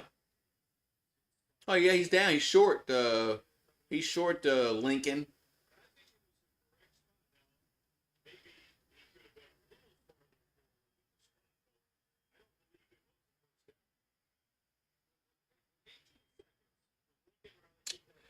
Yeah, look back what happened. Yeah, 2002 we lost to Texas in the Cotton Bowl. The next year, the next year LSU won the national championship in 2003. So yeah, so that Cotton Bowl had no bearing whatsoever on what our next year was. So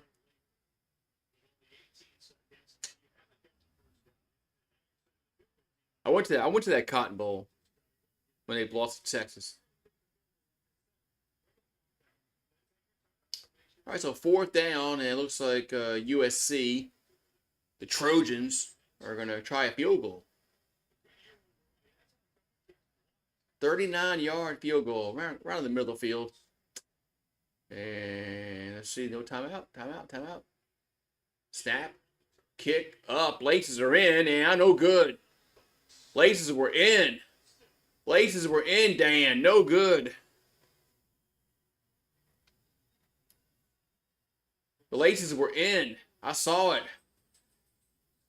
Come on, Ray Finkel. Put laces out. Watch the laces. They're in. He didn't spin the ball. He didn't spin the ball. Yeah, Baylor's actually favored. I mean, you got to be a degenerate, man, if you want to bet on bowl games now. When there's all these opt outs and you have no idea if a team is motivated to play. I'll tell you what, I wouldn't bet on these bowl games. The playoff games are a little bit different. Here's a handoff. and gets up to the 23 halftime.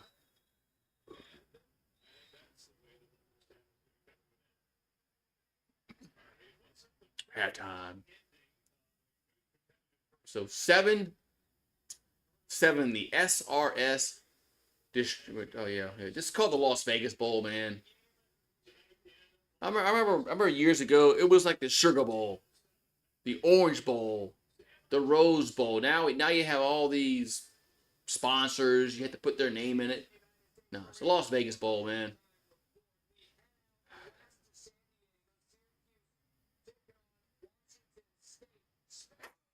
Yeah.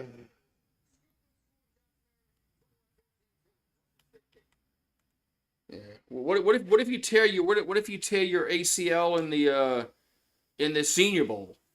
I mean, everybody talks about all these bowl games that are meaningless. What is so special about the Senior Bowl?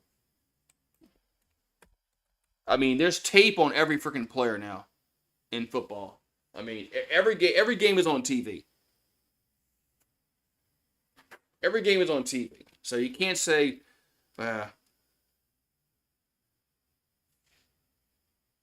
yeah, yeah. That's why I think these bowl games should be moved, Randall, till the next year. You move it to the following season in week 0. Of course, you're gonna have to cut some of these bowl games down. I mean, you got to. Otherwise, there's no way to play 40 freaking games in a weekend. Uh, Maybe you could. I don't know. Um, but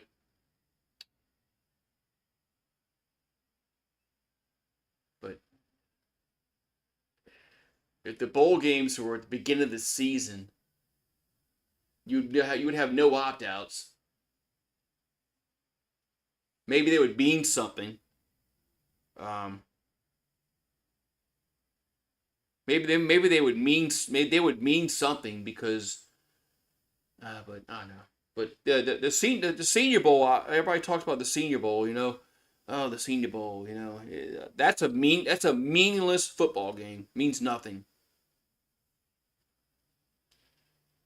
All these scouts at the Senior Bowl. Why? I mean, you've seen these guys play all year long. Every freaking game. Yeah, every game's on TV. So, but it makes too much sense to put these bowl games the following year.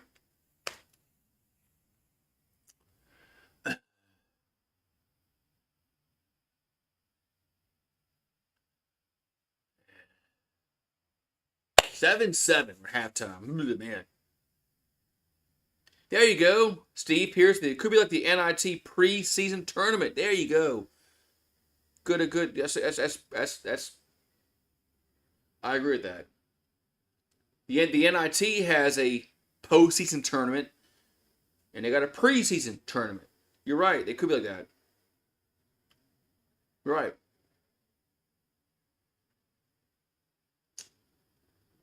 But it would kind of. I think it would cut down a lot of this quitting on your season at the end of the year.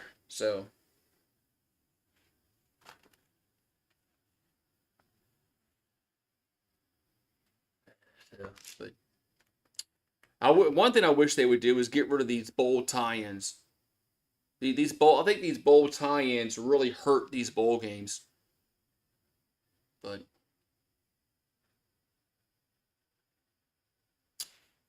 yeah, one time the Senior Bowl had a purpose. Just like remember the blue gray game on Christmas Day when they had all the guys that weren't in bowl games. They played in the bowl game. It was blue versus gray, the Confederates versus the Union. That game meant something because in those days, not every game was on TV. So if you were a scout, yeah, you wanted. I guess you wanted to go see that game. But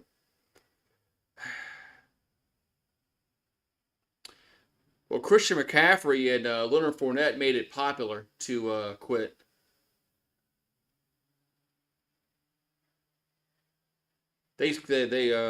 Fournette and McCaffrey started this quitting phase. 'Cause that's what it is. It's quitting. That's right. The bowl tie-ins have always hurt. That's why we had. That's why we had split titles. Uh, for a lot.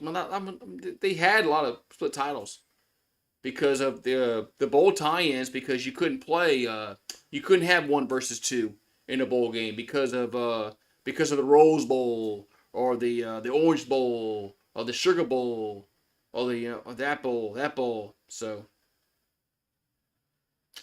yeah, right. But imagine like I think LSU should have played Tulane in the Gasparilla Bowl this year. That's what I think should have happened. Imagine LSU playing Tulane in the bowl game. Would that have drawn any? That would have drawn a lot of interest in Louisiana.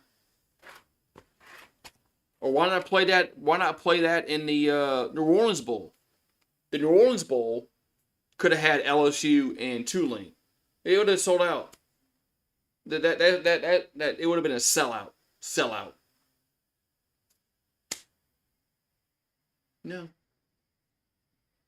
You got to have the Pac-12 playing the Big Ten or the ACC playing the AAC or whatever. So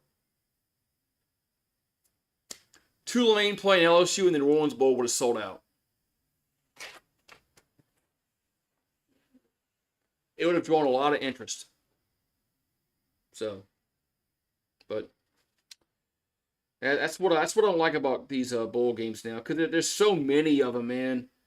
There's just so many bowl games that just they got to get rid of the tie-ins, man. They got to get rid of the tie-ins, but I don't think they will.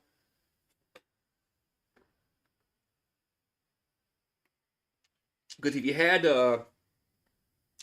got rid of the tie-ins and have some of it have like regional matchups in these bowl games, the attendance would be much better.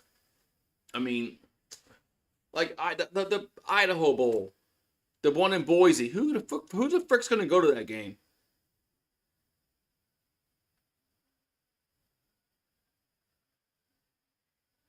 Oh, you talking about Finley? He went to Tulane. Talk about T.J. Finley. He went to Tulane. Yeah, I know. Yeah. Nobody's going to Idaho. Waste time.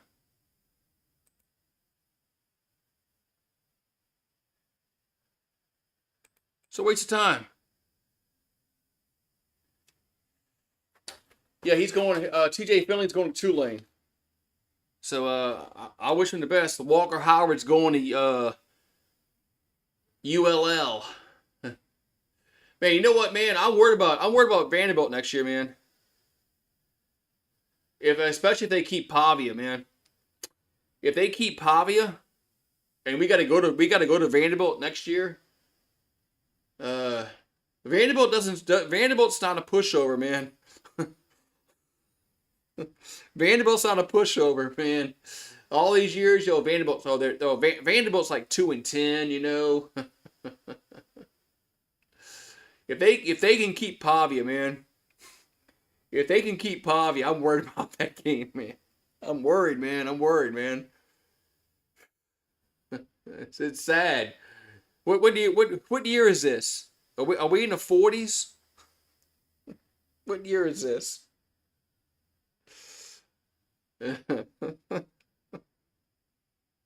worried about freaking Vanderbilt, man.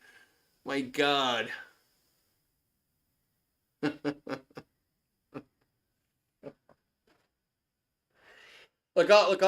always like pulling for them. I do. I like pulling for Vanderbilt. I like when they go to bowl games. I like when they win bowl games. But man, they're who's gonna be Bama's quarterback next year? They'll get somebody in the fucking transfer portal, man. They'll pay for somebody.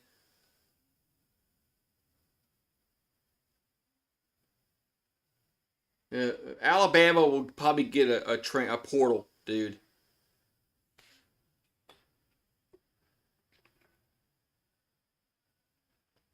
It's just what it is. That's what it is now, man. But they'll get a portal, dude.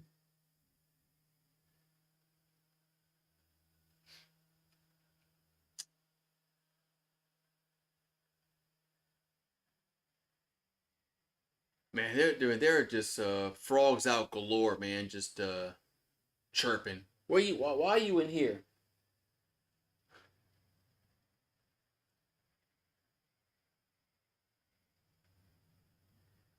Yeah, Arkansas. I was surprised. I thought Tech would beat Arkansas. Yeah, it's what's Arkansas going to do next year? Is Pit Boss be a last year next year? Oh no.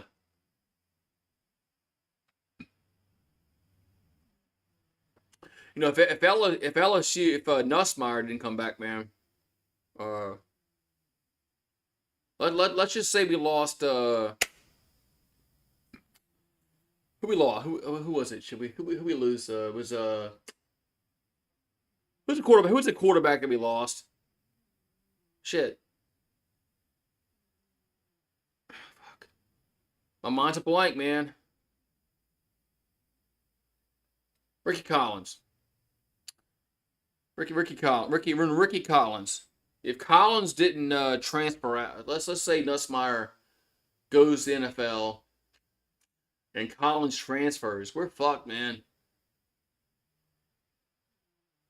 We've been fucked, man. Yeah, we were preseason one in baseball last year and couldn't get out the regionals. So yeah, Hurley, that's it. Yeah, if Nussmeier went pro and we still lost Hurley, we'd have been fucked next year hard, man. I think we would have gone after the Tulane quarterback at that point. I really like him, man.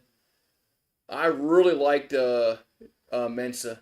If Nussmeier had gone pro, I wouldn't have been against us uh, putting money up to get him. I like him. I think Tulane with that running back they had Makai Hughes and then Mensa that was their two best players, man.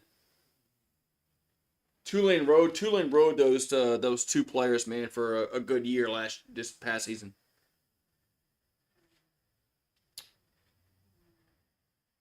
Yeah. Which y'all thinks which y'all's what's gonna happen in the Fiesta Bowl? Is Boise gonna get blown out? Uh, is Penn State gonna? I mean, are they gonna win a game? Are they gonna win a game that they need to win? Because James Franklin blows games. So I mean, no man. I'm really hoping these quarterfinal games are better than that shit that we saw like what 2 weeks ago, where the hell it was.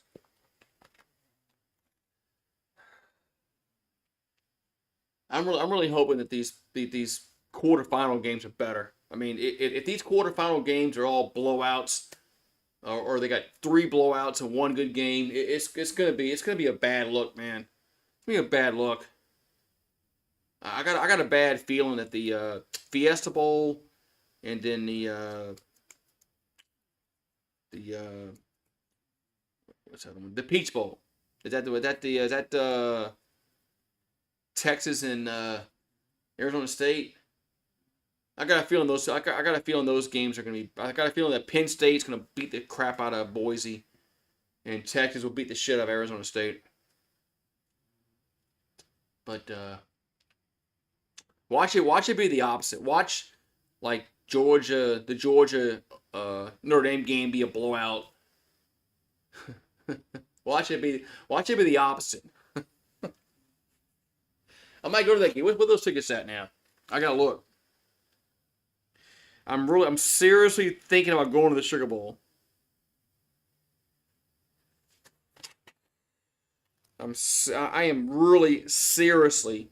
If these tickets they're still at 148, man. But that's like adding fee. That's like, but that's like that's not that's like you gotta add fees to that. I'm not paying 140 plus fees, man. No, I'm not doing that.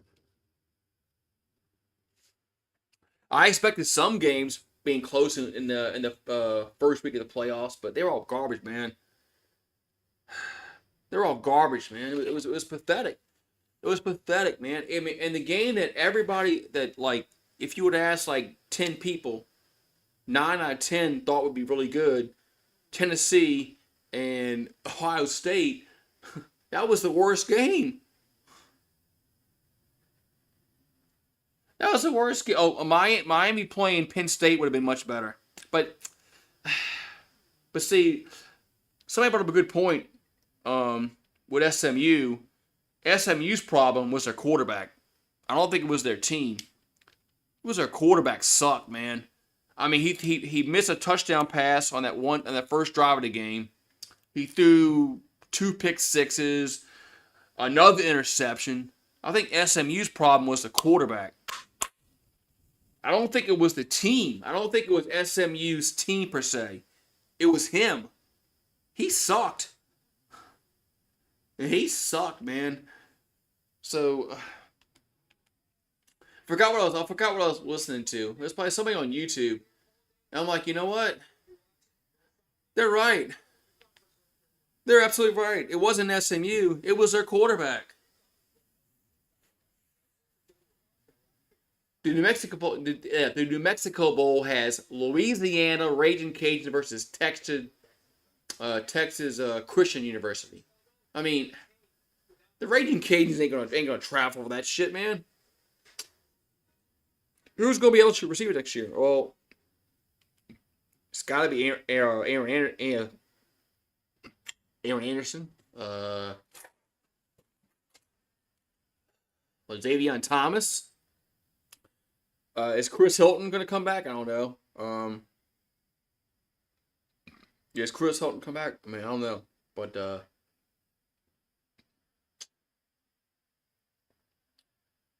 I think Anderson will be our number one. Um, that's why it sucked losing Daniels, man. C.J. Daniels. I know he didn't have a really outstanding year, but the dude caught balls, man. Dude caught balls. I think Aaron Anderson's our one.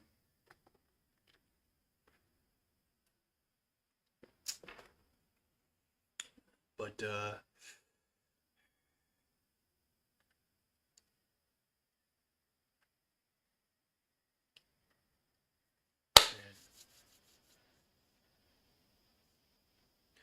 yeah. Kyron Lacey started the year off with the touchdown pass and did a shotgun blast, and I mean, man, he made some big catches, man. But a lot of times not a lot. I wasn't a lot, but he had some big drops. But he caught that pass against Ole Miss. So is he playing in the bowl game? Yeah, the ULL's not traveling to New Mexico. Yeah, is Kyron Lacey playing in the bowl game? He should. There's no reason why he should not play. None. What's up, Rising Rhino? What's up, man? I mean, Kyron Lacey is he's not a first round draft pick or a second round draft pick at the receiver position. He's not. The dude should play in the bowl game. If he don't play, it's a mistake.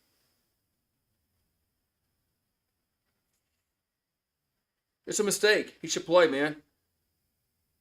Yeah, last game of the night. What's up, Rising? What's up, Rising Rhino? Last game of the night, man. Late night on a Friday night. But he should play. I mean, if you're going to be a third or fourth round draft pick in the draft, you need to play in a bowl game. Because who knows, you may ball out and somebody will take you in the second round. Who knows? Yeah. He should play.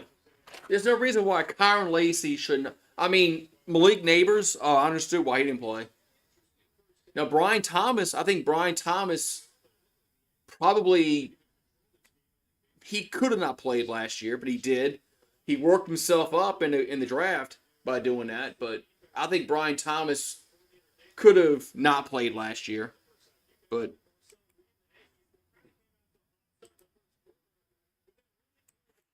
but all right, man. So it's 7-7. Who gets the ball first, man? What a horrible fucking first half, man. Just blah blah blah. Yeah, Kyron Lacey could ball out in the Texas Bowl. He probably would. Lacey, if you look at it on paper, Lacey probably would ball out, but I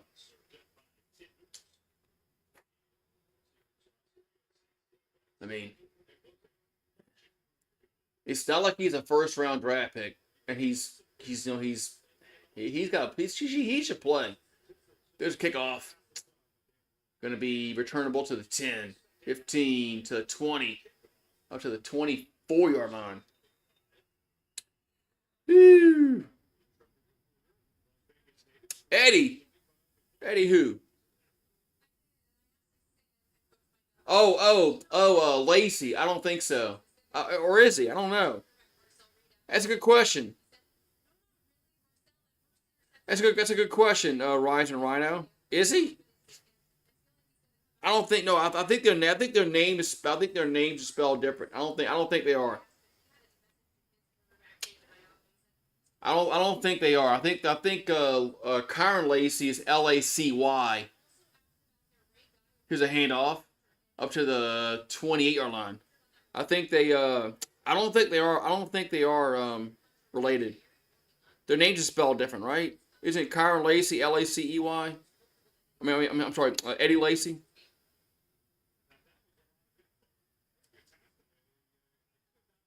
That's a good question. Are they cousins? There's a false start. That's a good question.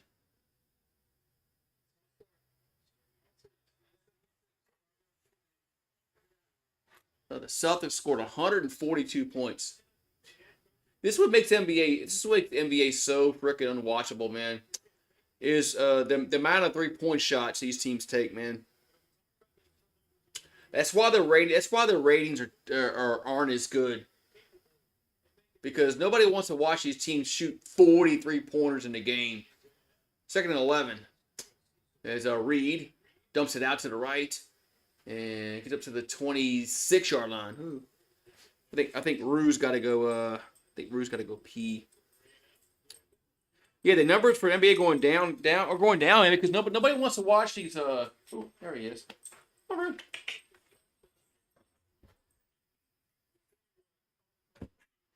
I mean, nobody wants to watch a team shoot 45 freaking 3-pointers a game, man. I don't. 3rd and 8. It's a ball at the 26. Here's a pass out to the left, and you better hurry. Good blocking. It's a first down to the 40 to 42. Man, that was good blocking. That was a Bussy on the catch.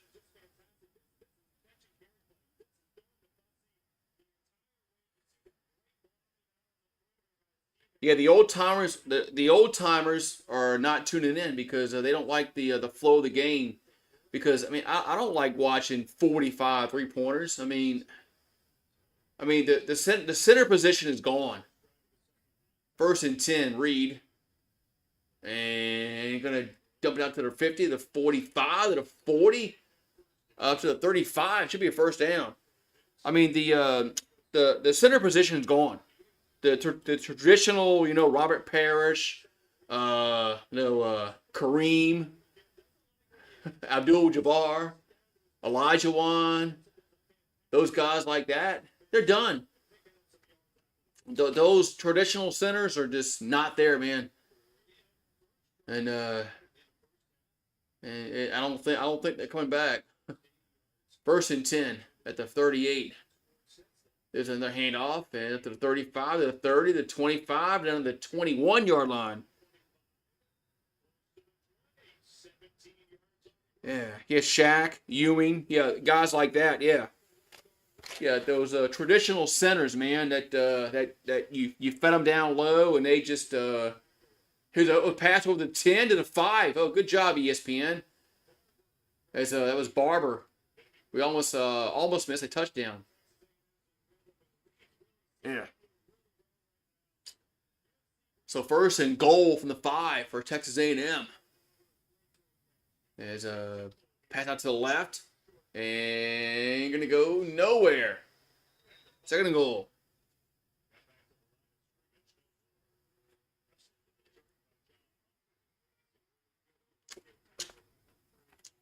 Yeah, they changed a lot of rules, like with hand checking in the NBA since the the 90s and the 80s. But I mean, Steph Curry got the 3-point shot popular again, but he's made everybody think they are Steph Curry. Here's a pass to the end zone, gonna be caught, touchdown. That's Thomas with a catch. Flag down. I think that's going to be interference against the defense. I think that's going to be interference against the defense. This should be a touchdown for Texas A&M. It is.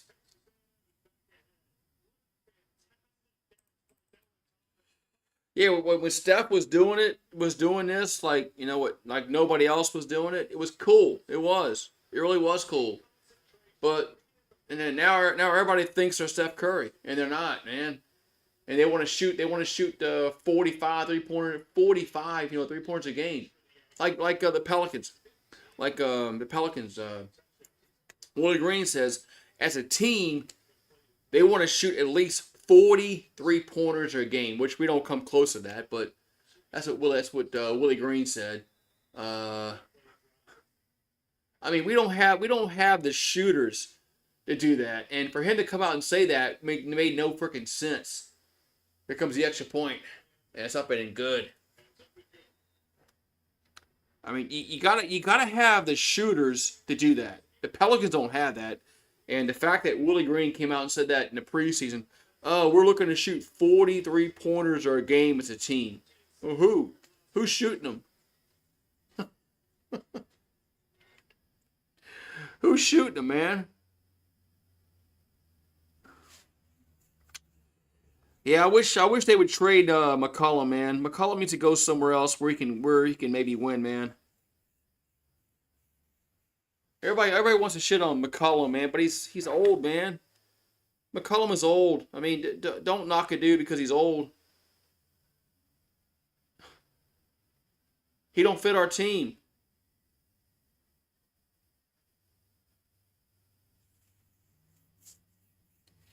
Who's shooting the threes?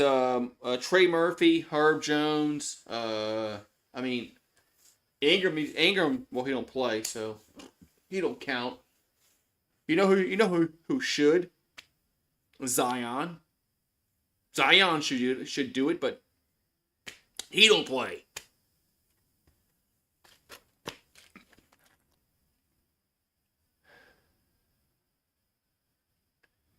Yeah, I mean, Zion should shoot 3-pointers.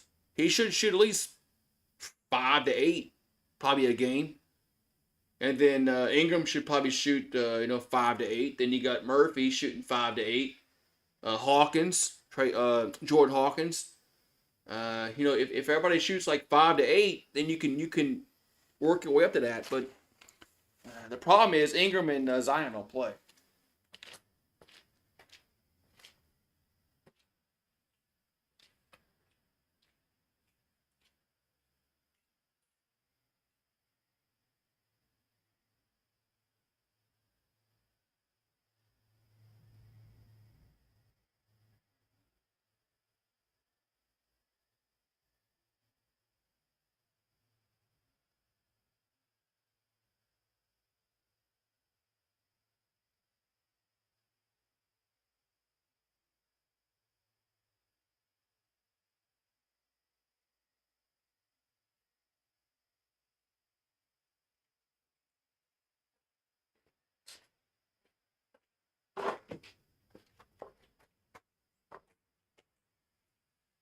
One of the problems with the Pelicans, because they got many problems.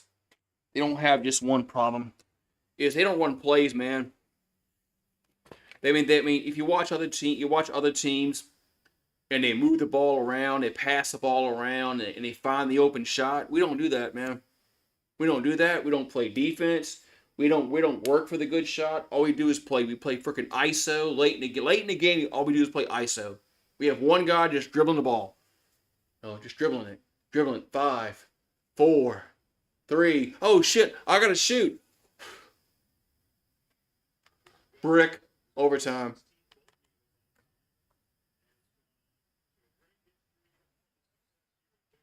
That just bothered me so. That bothered me so much. Because we want no sets on offense, man. The Pelicans should trade. The Pelicans should trade everybody, but they got Misi. There's a kickoff, and gonna be a turn to the 10, 15, to the 20, up to the 23-yard line. I think that there's a few guys we shouldn't trade. I think Misi, Jordan Hawkins, maybe Trey Murphy. I guess Dejounte Murray. We just signed him. I guess we can't. Trade him. Herb Jones. Those 5, baby. I mean, I don't know, man. Everybody talks bad about Murray, but I mean, dude, man, we it's our coach, man. So at Mavia in the shotgun here for USC. Ball at the 24-yard line.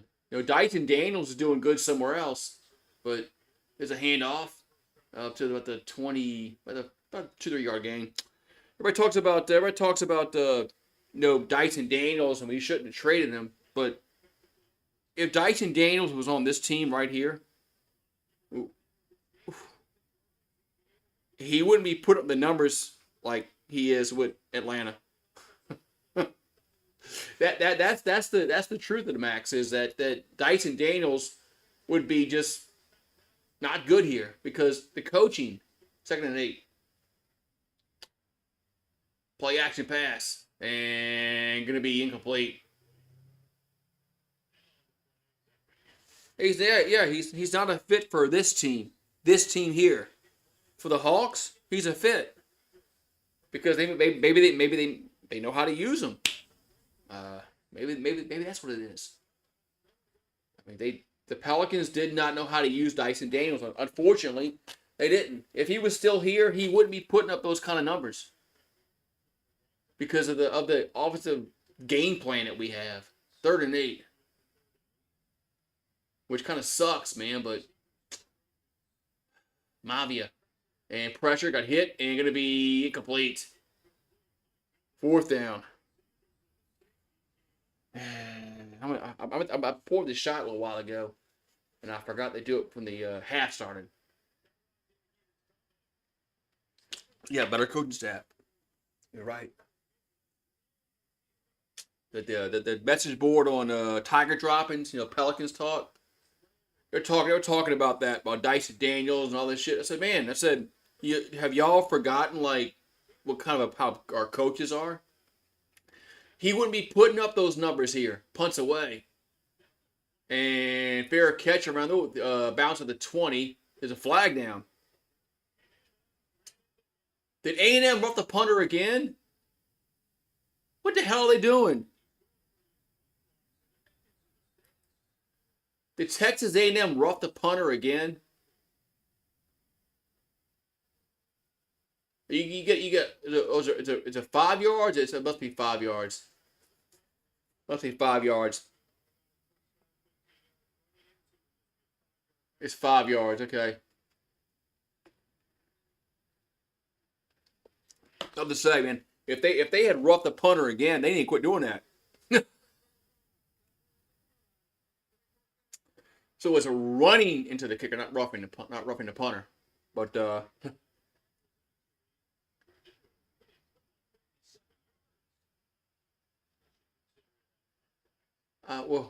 show the here. Here we go. Here's a good camera angle.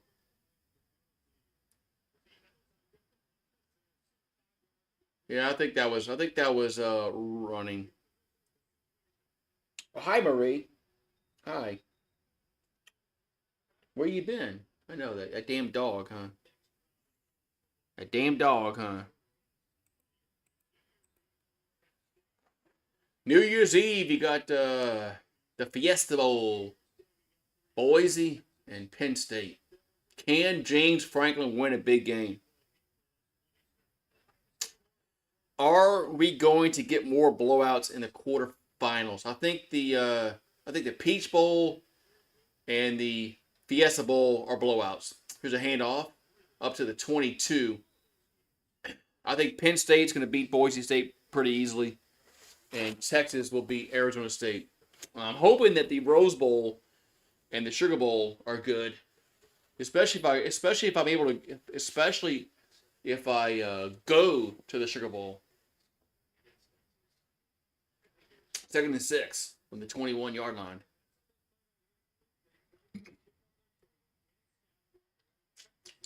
Here's a pass out to the right, up to the 30. It's a first down.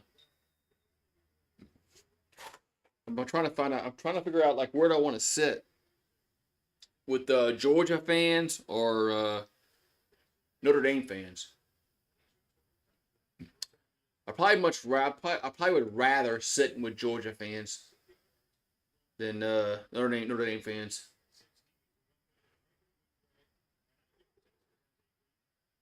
So first and 10 for A&M at their own 30. Sit by yourself. I'll have to sit with somebody. I got to sit in some section. Here's a pass out. First down to the 40.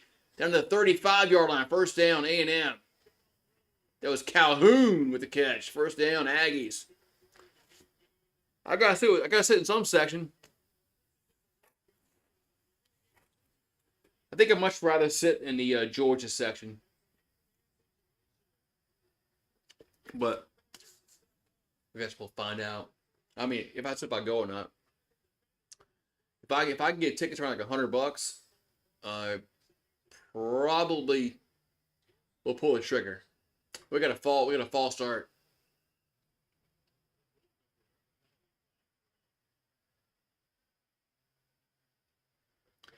But I think about what the parking is going to cost. Parking is probably going to be $60 probably, at least that.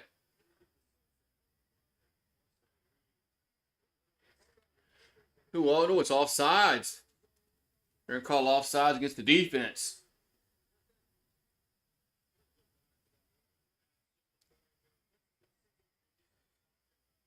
Yeah, I think I'd rather park in the Superdome and then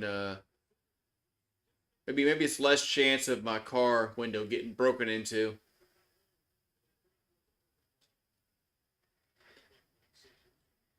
Here's a first and 5. That's about a 6-yard gain. First down. I saw tickets for $90 on StubHub. Yeah, are they fees added to that? Yeah, how much are the fees? The fees are probably $90. No one StubHub. Their fees are probably like $90. But yeah, I think the Sugar Bowl tickets are gonna drop. They usually do, man. Of course, the game time pass towards the end zone. It's gotta be it's holding. Here we go. Be first down A&M. Yeah, the feed and they trick you that shit, man. They show you the price like $90. You go to checkout, it's like 180. Like whoa, we got all these fucking fees, man. Fees this, fees that, broker fee, this fee, that fee. Which one doesn't shit? Is it Tick Picks? There's one that the fees are all in the price. Might be Tick Picks. I forgot which one it was. So first and goal for A&M. That's what I want, man. The price I see is what I want. It's what I think I'm gonna pay. I mean, whatever it is. if it's $200, okay, that's I want to know what am I paying? Don't come and give me a surprise at the end. Oh shit, I gotta pay $100 in fees. Fuck that, man. Tell me up front, man, and I'll be more inclined to buy from you if you tell me what it is, man. Second and goal for Texas A&M.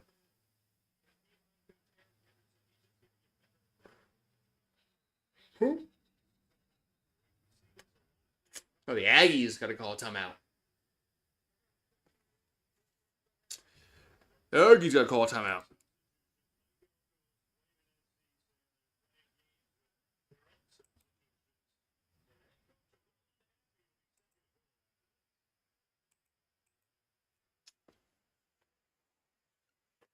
Yeah. Yeah, I forgot what the ticket one. There's so many freaking ticket services now that there's one that shows you, whatever the fees are, it's in the price, so you're not surprised at the end.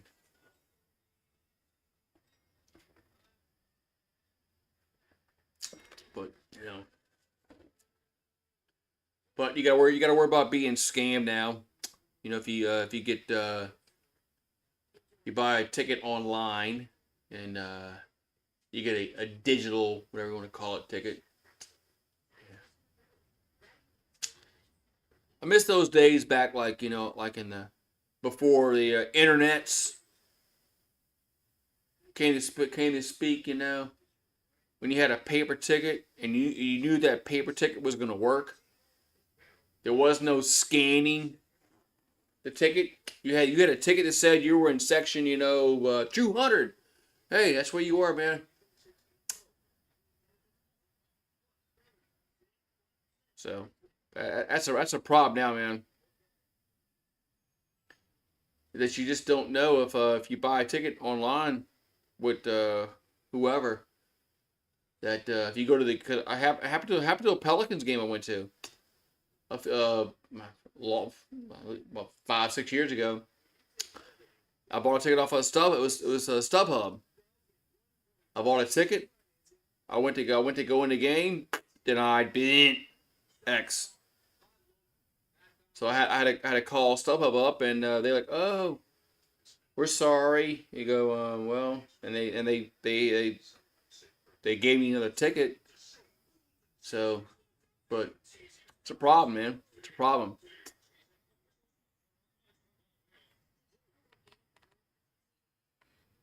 It's a problem. I mean, it was like, man, nope. So what happened?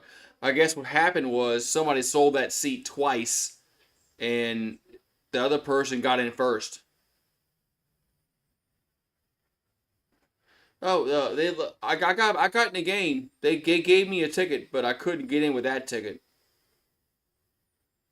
I guess they sold the ticket twice. Is what happened, and then they got in. They got in first before me. So when I came in, it registered, fraud, whatever. But I called StubHub up, and they gave me another seat.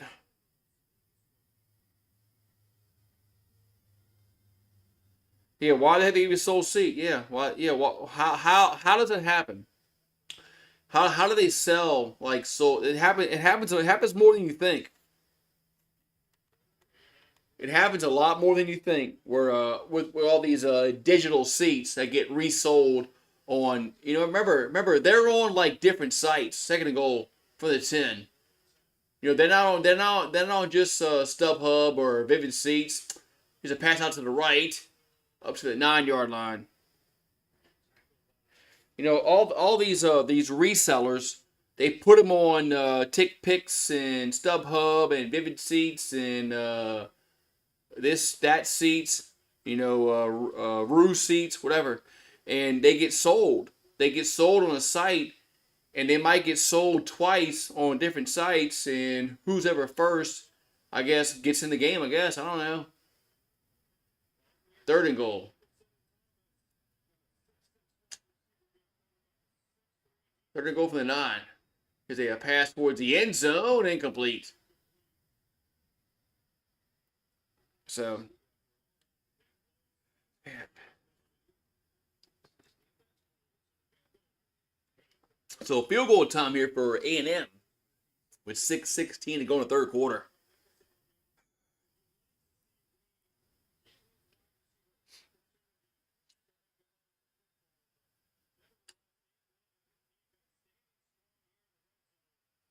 So Bond on to for a field goal for Texas A&M. A 24-yarder up and good.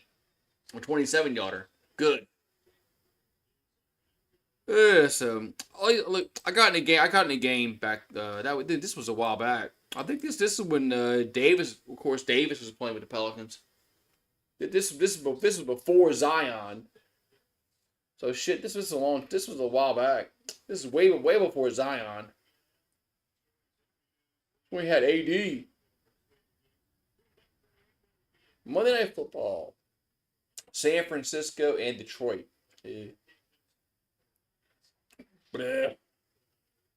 Detroit should beat San Francisco easily.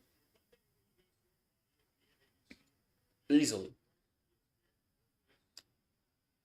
at this scores: 149 to 135. Cavaliers and Denver. I mean, this is a no overtime. No overtime. 149 to 135. This is insane, man. With all these freaking 3-point shots, and it's made the game unwatchable, man.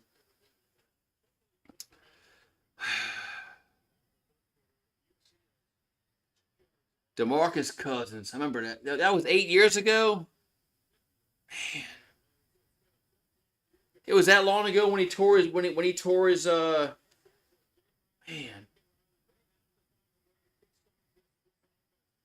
DeMarcus Cousins.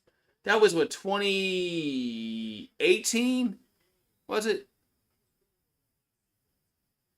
That 2018 we had DeMarcus Cousins. He tore his Achilles against the Rockets. Was it the Rockets? Man. 2016. Is that fucking long ago?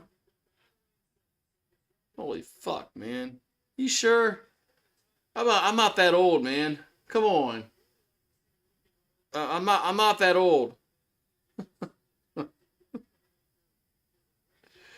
I'm not that old, man. All right, so first and 10 for USC from the 25-yard line.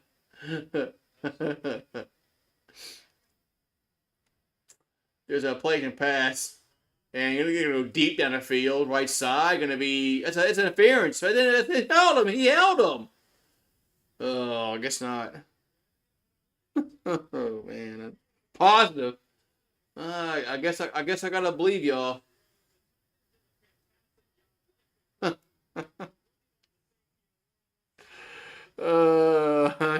know we're about the 20... I know we're about the 2025. I remember 2020. I remember the Y2K craze when the computers were gonna blow up and we're gonna have no money in our bank accounts. Out the left side now, and a ghost out there. Third down. Remember that? Remember Y2K and all the banks were gonna close down and or we're gonna have no money in our accounts and nothing happened. Nothing happened. It's gonna be 1800 again. The computer's not gonna know it's 2000. It's gonna think it's 1900.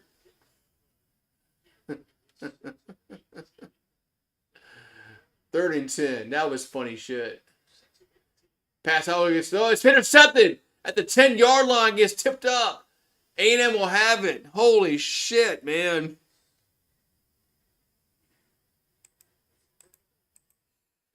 That was a good play, man. That was a really good play by the defender, man.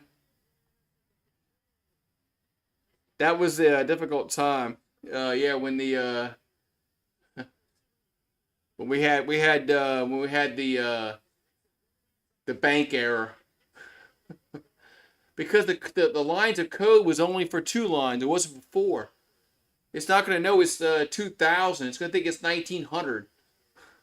And nothing happened. That was the funny thing is nothing happened. Like nothing literally happened when 2000 hit. This freaking scare they put in everybody. Nothing happened. First and goal at the 9. Here's a handoff down to the 5. That was funny. It was funny as shit, man. That it was supposed to mess up all the computers weren't going to know what year it was, and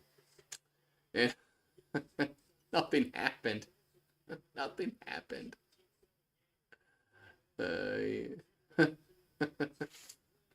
Yeah, the world didn't blow up, and second goal for the 5. That was funny shit. Reed towards the end zone, going to be incomplete.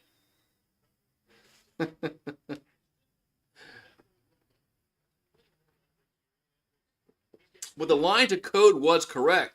I mean, the lines of codes were correct because they were only lined for like 2 years, like 99, 98, 89. That was right. The lines of codes were like they were correct about that, but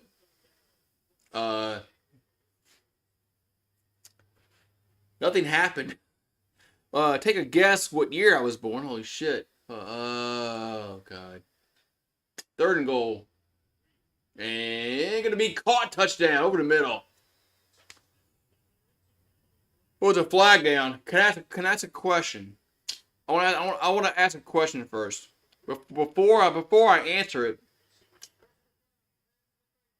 Oh, your hands big to the defense. Okay, I want to ask a question.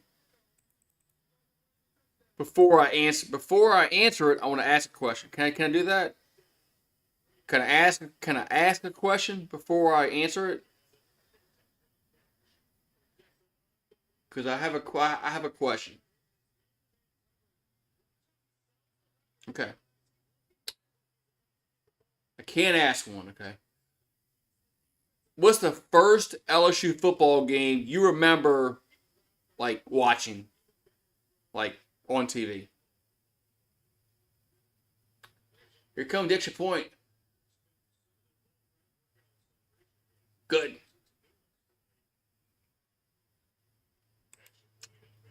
Uh-oh. You gonna out yourself now?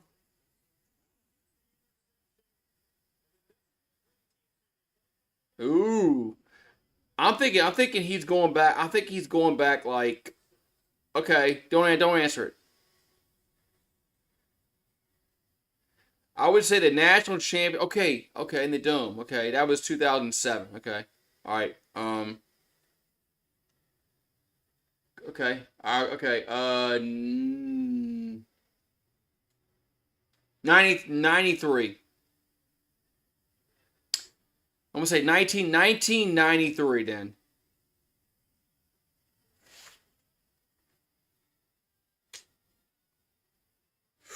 Close. 91.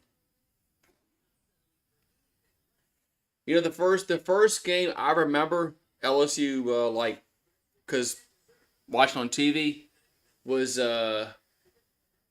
it was one of the it was one of the Sugar Bowls they played Nebraska. It had to be 80. No. It was before that. They played it was 86. They played Miami of Ohio. And it was on Tiger Vision back in the day. The pay-per-view crap, but it was that game. And I also remember they played Nebraska in a Sugar Bowl. It had to be 87. It had to be that year because 84 when they played Nebraska 84 year, I was too young for that. It had to be 87 when they played Nebraska. But Cox Sports Television, yes I do.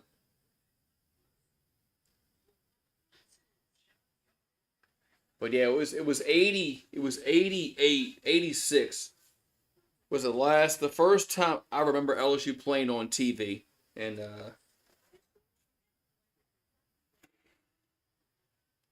man, Tiger Vision was cool, man. Tiger Vision. You had to pay $45, man. It was cool.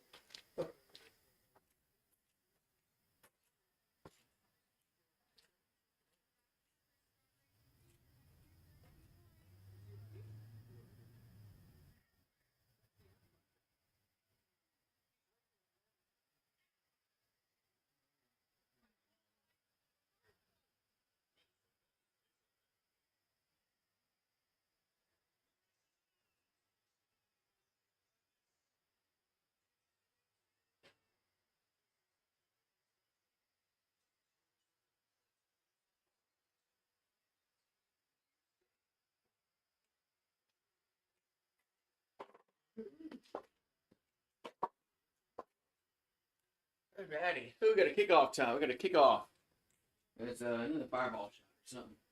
It'll be a squib kick, and Trojans pick it up.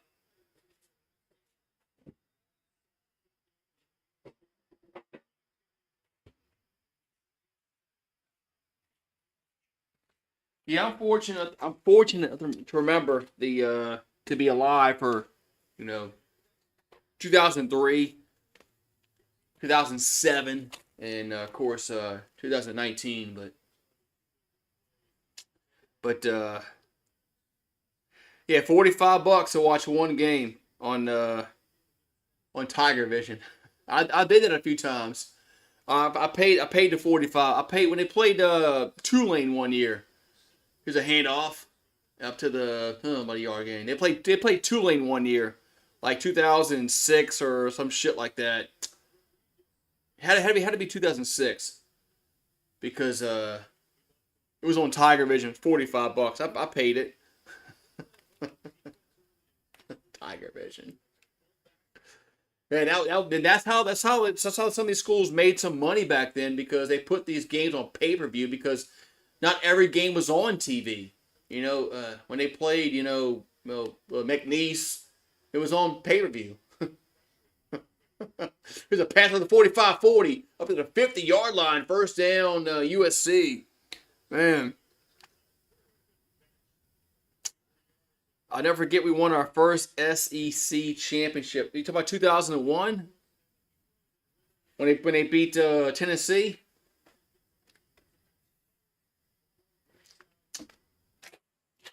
That would been out then. I remember that was fun, man. I was out that night, man. Me and my ex-wife now. Here's a handoff. Now they'll flea flicker and gonna be incomplete. There's a flag down now. It's my it was my ex-wife now, but yeah, but that 2001 year when they beat Tennessee, that was fun because Tennessee was going to the national championship game. They were playing Miami in the Orange Bowl, where the fuck it was they're playing. Rose Bowl. There was some bowl game that Tennessee was going to go play in. They were going to play Miami, but LSU beat them, upset them. Because remember, Rohan Davey got hurt, and then Matt Malk had to come in. It was Matt Malk that come in and won the game for LSU. That was fun, man. That was the first time that in my adult life that LSU won the SEC. As I've done the deep ball right side, gonna be incomplete. And another flag down.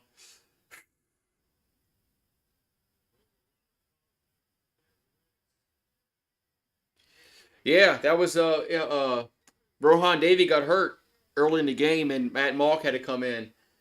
And Tennessee had no game plan for him. So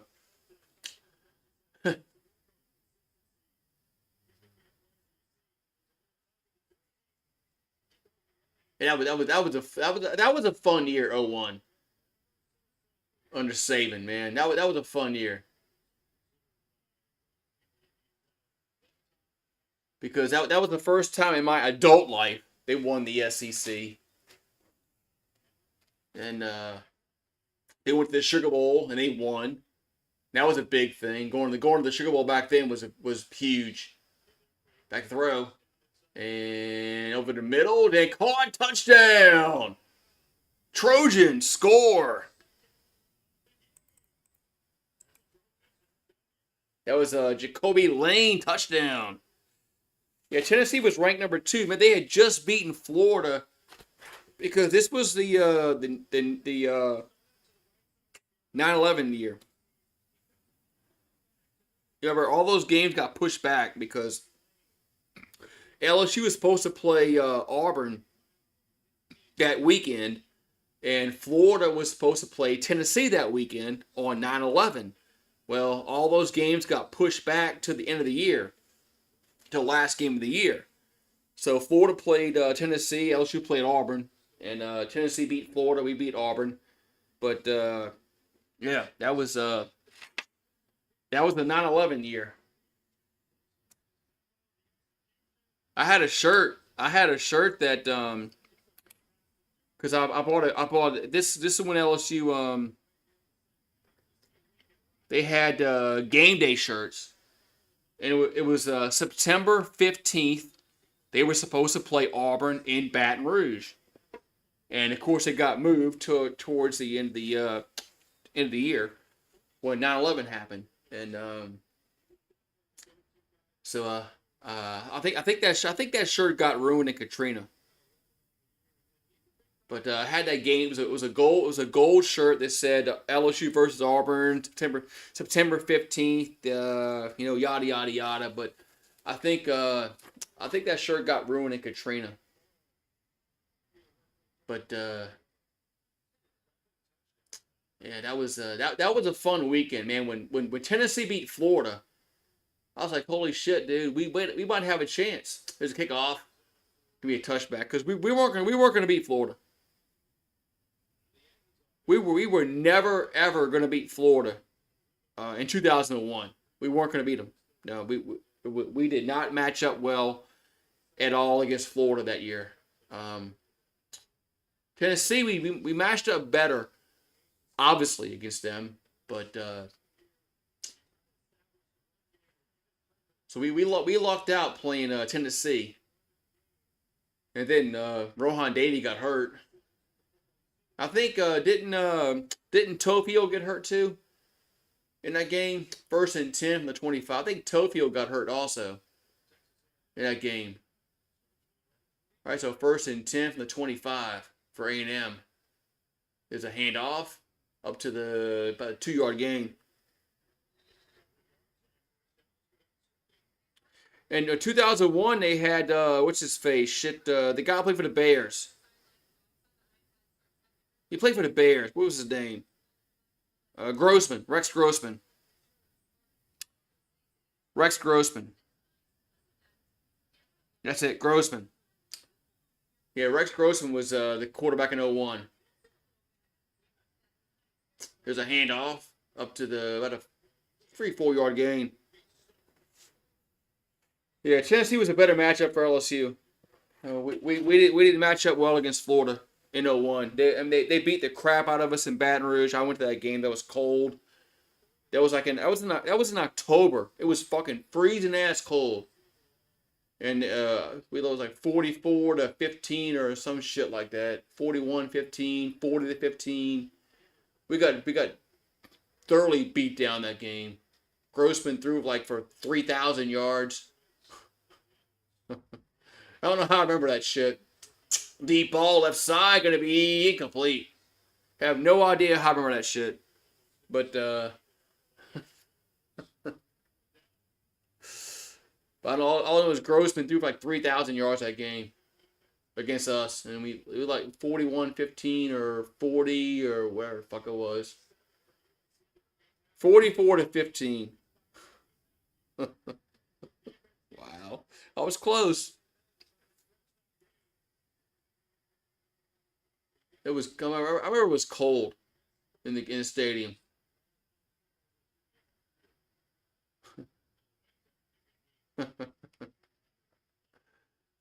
Oh, the bad snap, but he still gets a punt away. And going to bounce at the 32. Yeah. Yeah, cold in October. Yeah, I know. Cold in October in South Louisiana. Imagine that, right? I'm in shorts right now in December.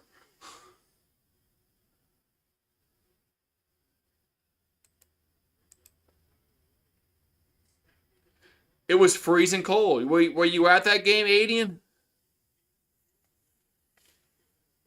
It was fucking freezing cold. It was. This was like before Halloween. It was fucking cold.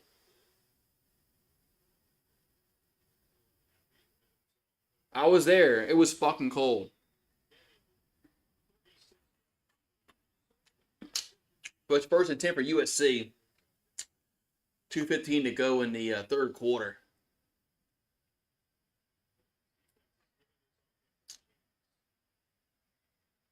There's a handoff, and come on, Trojans, score a touchdown. Make this game close, man.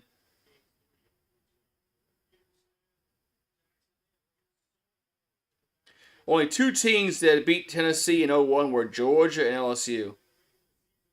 That was a hobnail boot game. Okay, second and 6.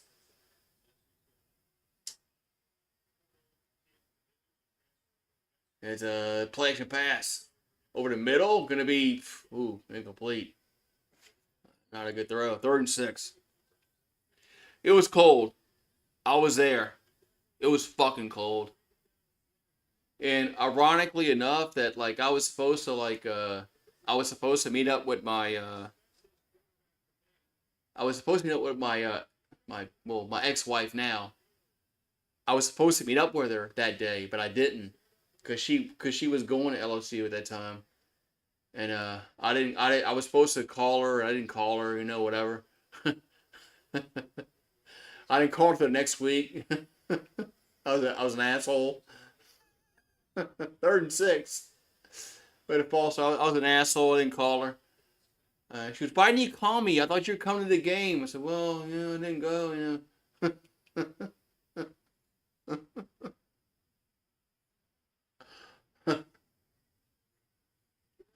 I was like, what, 20? How the fuck was I? 20, it's 2001. I was 25. Yeah. Fuck, I was dumb and young, man. I was 25. I was fucking. I wasn't worried about. I wasn't worried about stuff at 25 years old, man. Maybe I should have been, but I wasn't. So third and 1 here for USC. There's a handoff, and it's a first down. First down, Trojans. Oh, for that game, it was Spurrier and Saban. Yeah, Spurrier owned LSU, man. We beat that asshole one time when he was at Florida. That was 1997. That asshole owned us, man. When he was at Florida, owned us. Deep ball right side. Gonna be caught in bounds. Let's see. Was he bounced? He was. First down. Yeah, Spurrier. Yeah, Spurrier and Saban in '01. I mean, they owned us, man. At one time, Florida owned LSU. Pass out to the right to the 20, out of bounds. I know they beat us this year, but I get it. They beat us this year, but there's one time where they owned us. They owned us. I mean, go look from like 80, 89, 89. I know the years. I know the fucking years. 89 to like 2000 and like 1. I think we beat them one time. Here's a pass out to the right. That's out to the 15, to the 10, to the 6-yard line. Was it 2000? We beat him. No, we beat him in. I know we beat him. I know we beat him in Baton Rouge in '87. I can't remember. I can't. What was it? Fuck, man. I don't know, man. Well, from like 89 2001, we beat him one time. One time. I hated Florida, man. I hate him. I still hate him. I still hate Florida for that goddamn reason, man. Because we never beat him. We never beat him. When all this fucking shit, all this fucking time, like from like 1988 to fucking 2002, 9-1, we beat him one time, one fucking time, man. I hated Florida. I hated them. I still do. I hate Florida. I hate them. I hate them more than Alabama. I do. I hate Florida. I hate them more than Alabama. I hate them more than any other freaking school in the SEC. I hate fucking Florida. I hate them. I hate them. We never fucking beat them. We never did. I hate Florida. If you ask me who do I want to beat? If you ask me next year, who do I want to? Florida. I want to beat Florida. I hate Florida. I hate them.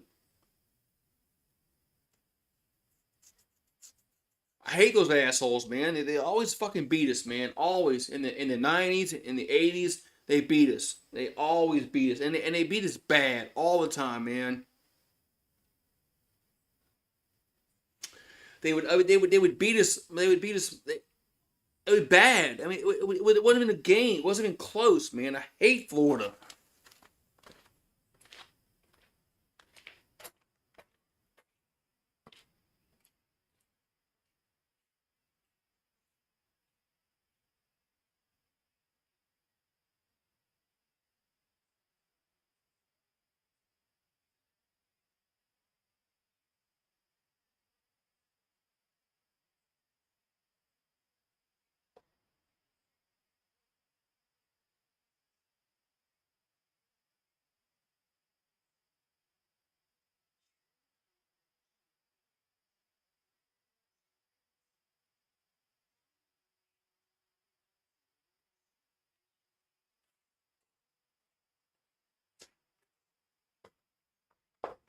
Oh man. Remember the cartoon? Remember the cartoon with Bugs Bunny? You know, Bugs Bunny, he cut Florida off and it floated off in the Gulf of Mexico. Why can't that happen?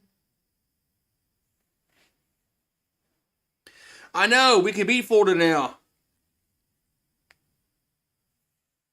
But still, I hate them, man. I still hate Florida.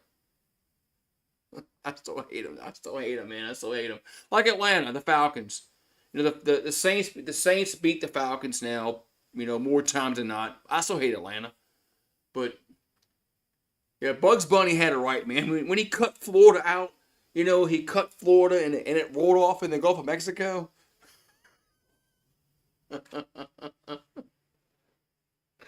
I like that, man. I like that. Fourth quarter, man. 24-14, A&M. Up over the Trojans. Yeah.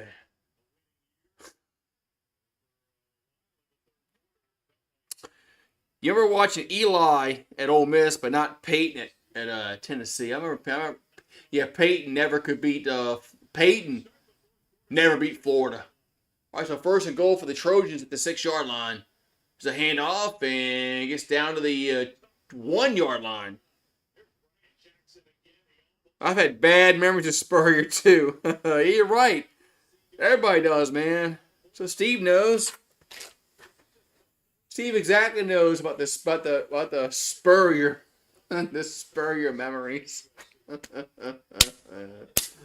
I hated him, man. I still do. This fucking day, man. I hate Florida. Second and goal. I want to beat their asses. Here's a handoff. That's a touchdown. Glendale White scores. Touchdown. Oh, we got a flag down. We got a flag down. Don't get offsides.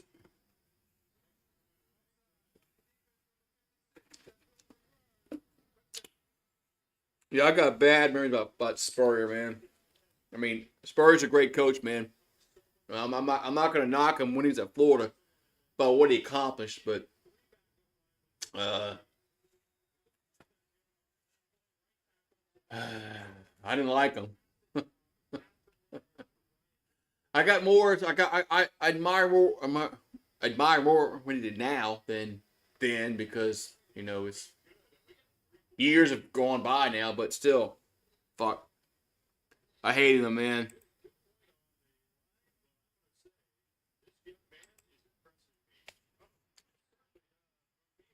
We got another flag down. Flag, flag, flag, flag, flag. Is this, remember the game against Georgia Tech and Vanderbilt? Y'all watch that? They had like 90 flags in that game. No lie. There was like 90 flags.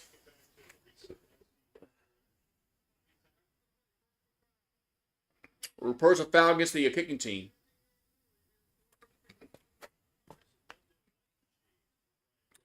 Yeah, they had against the Vanderbilt game, Georgia Tech. There was like 90 flags the whole game. I mean, there was flags here, flags there. I mean, what crew was that?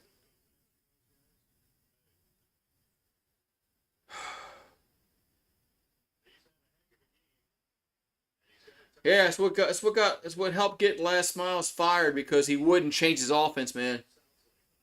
Saban, to his credit, Saban knew he might not have liked the hurry up, no huddle offense. He didn't like it, but Saban knew that he had to adapt. Otherwise, he was going to be stuck in the Stone Age, and he adapted. Les Miles didn't adapt. If Les Miles would have adapted, you know, who knows? Yeah, who knows what happened? But yeah, that's water under a bridge, man.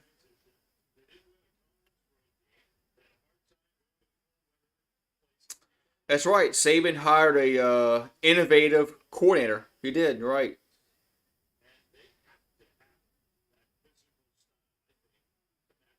And Les Miles lied about it and said that he was going to adapt his offense. He didn't do it.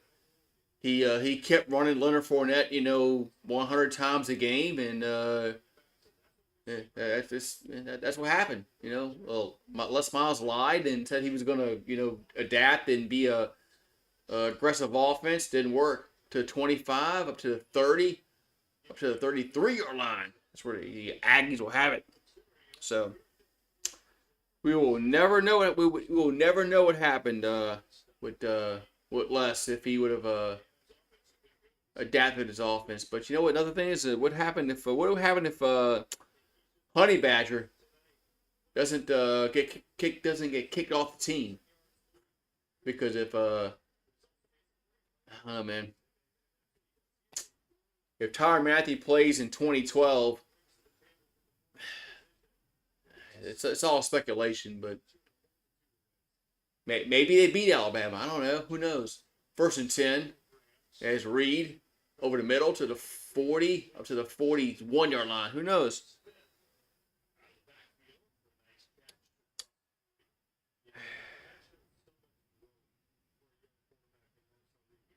The Bama 2010 defense. Bama had a good defense in those years, man. 2010, 2011, 2009. Bama had a really good defense in those years, man. It was different. It was a different age in college football, man. It was there was no spread offenses and going on fourth and one. Oh, shotgun. No, different times, man.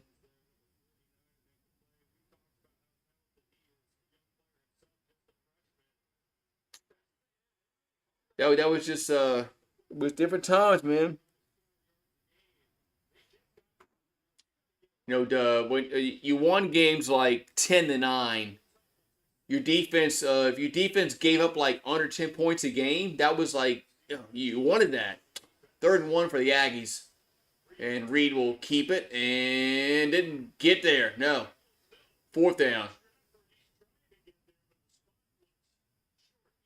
That it was just different time. It was just different times, like everything else moves on. But nowadays, back in the 2010 days, if your defense gave up 10 points a game, that was really good. Now I think if you give up like 19 or 18 under 20,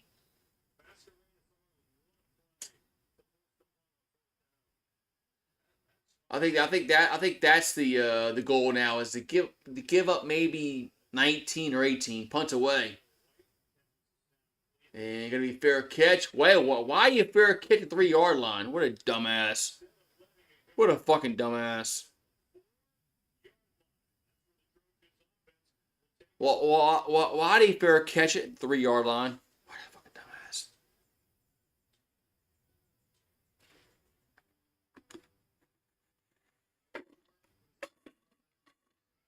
If you give up if you give up like 20 under 20 right now nowadays, like 19 or 18, that's ideal for a defense.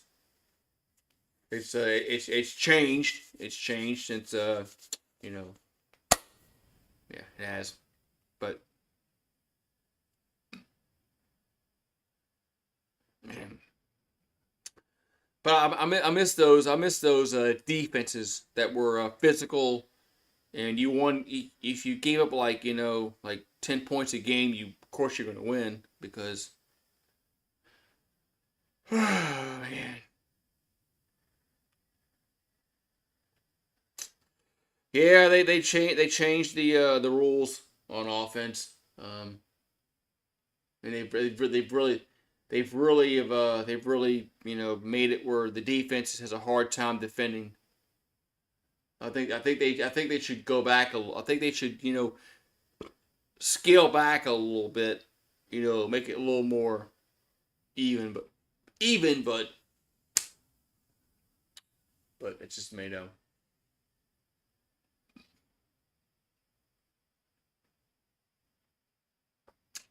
I get it. No, nobody wants to watch 9-6. The 9-6 game was boring. It was. I mean, yeah, it was boring. It was boring. It was a boring ass game. I mean, if Bama made those 5 field goals, they'd have won. They would have won a game. But LSU was lucky that game. They were very, very lucky that Bama missed all those field goals because otherwise you never would have had the controversy about the 9-6 shit, in the rematch because Bama missed all those field goals. We were lucky. We were very, very lucky they missed all those field goals. And they also, what was Saban doing throwing a reverse pass? Remember when Eric Reed picked off that pass around the goal line? Well, what was Saban doing there? That was dumb. That was a very dumb play call that Saban did there. Uh, so lucky, lucky. Saban was very, very. LSU was very, very lucky to win that 9-6 game. Very lucky. They should have lost. They should have lost. There was no point of throwing that little freaking reverse pass that they fucking did because they were in field goal range. It was a horrible game by Saban, and he fucking knew it. And then when they had the rematch, guess what happened? He never made those fucking mistakes again. And Les Miles didn't had no idea, had no answer. Les Miles had no answer. That's what sucked about it because all right, here we go. All right, the Trojans will have it and play to pass. Deep ball gonna be intercepted. What a horrible fucking throw. My God, this quarterback sucks, man. What a horrible fucking throw, man. My God, what the fuck was that, man?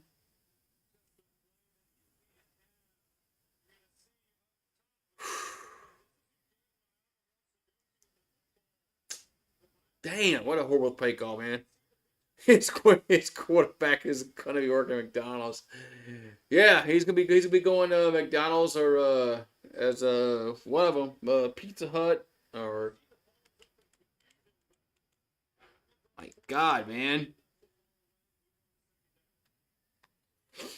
All right, so for first and 10 for A&M at the 38 of USC is a handoff of the 30 to the 26-yard line.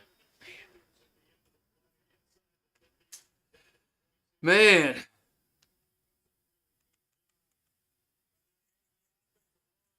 yeah, we're talking about the 9-6 game, but yeah, I mean Saban thoroughly got outcoached in that game. Bama should have won that. Bama should have won that game when but they didn't, and it kind of gave a false narrative about LSU being a better team. But first and 10, there's a handoff the 22-yard line.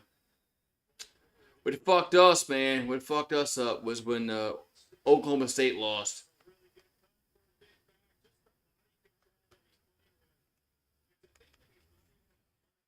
When Oklahoma State lost that fucking game, that really fucked LSU because the best two teams at that point in the season was Bama and LSU. Like second and 4, as Reed throws and incomplete.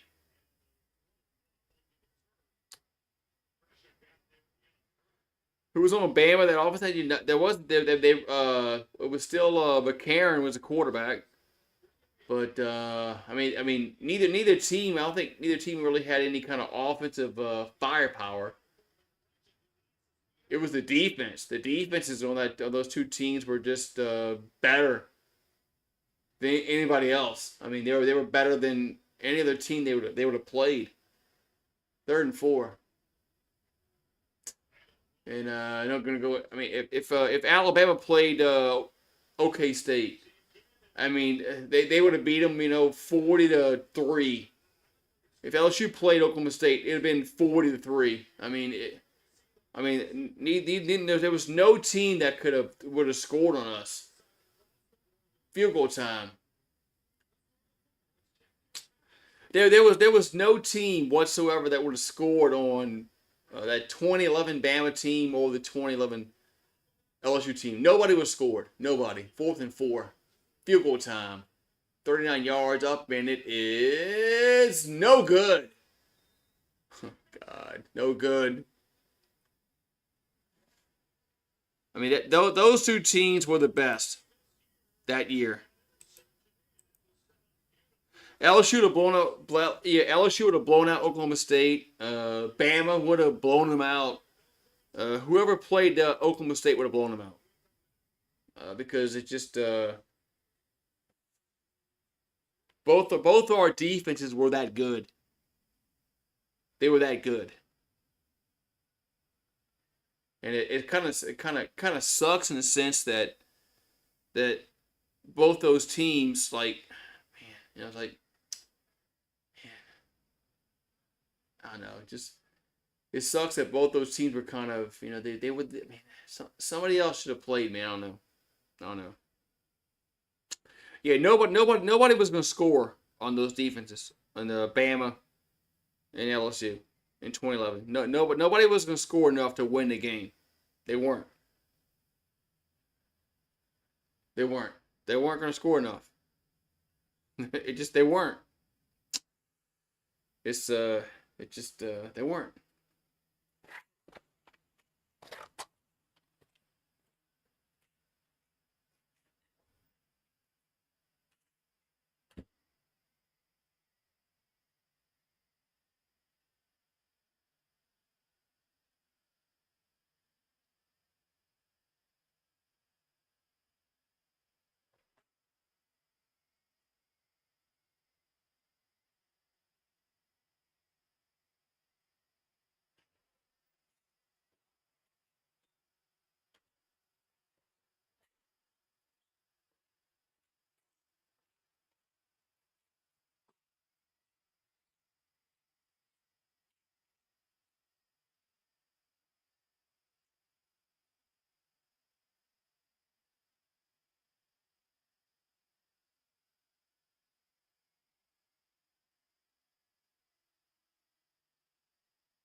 It's raining, man.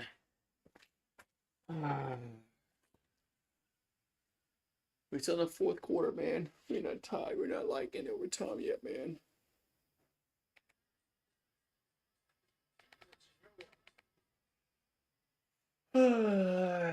Las Vegas Bowl, the SRS distribution. Las Vegas Bowl, where the fuck that is. Dana Stubblefield, his rape conviction got overturned.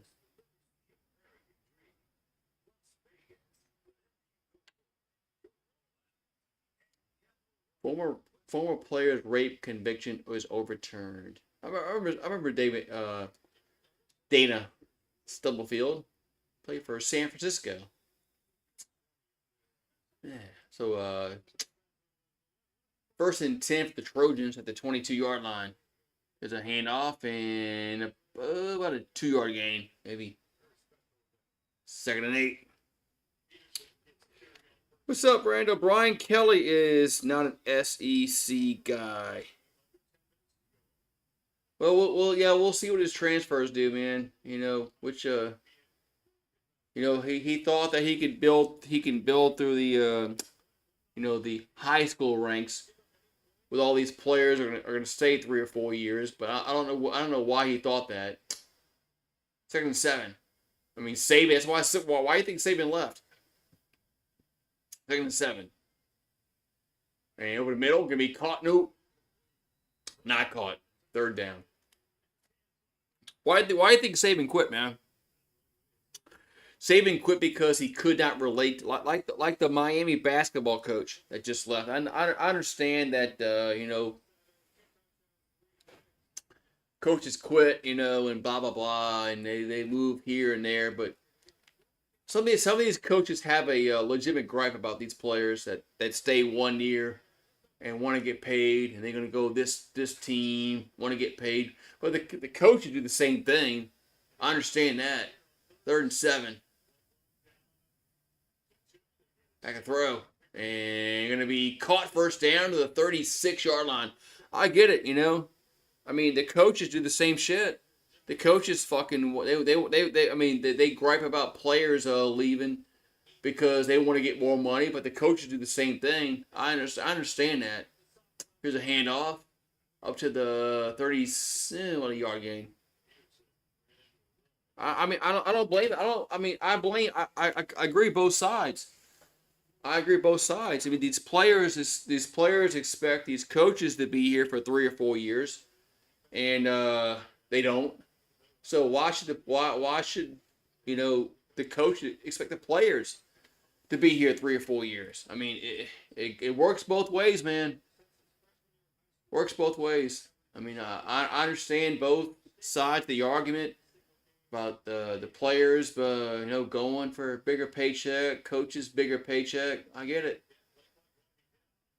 Here's a play action pass. Going to be another first down to the 50 to 45, then to 40, 35. She's a tackle down to the 30-yard line. First down, USC.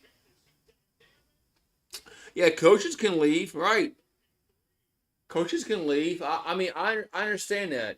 I understand the argument. I never used to, but I used to get really mad at the players about this shit. But the more I think about it, and people point out like these coaches, they can leave. So I get it. You're right. I get it. So why should one be? Yeah, I get it, man. There's a handoff up to the 25 to 24-yard line. I mean, these coaches can up and leave because they get a better deal somewhere else, right?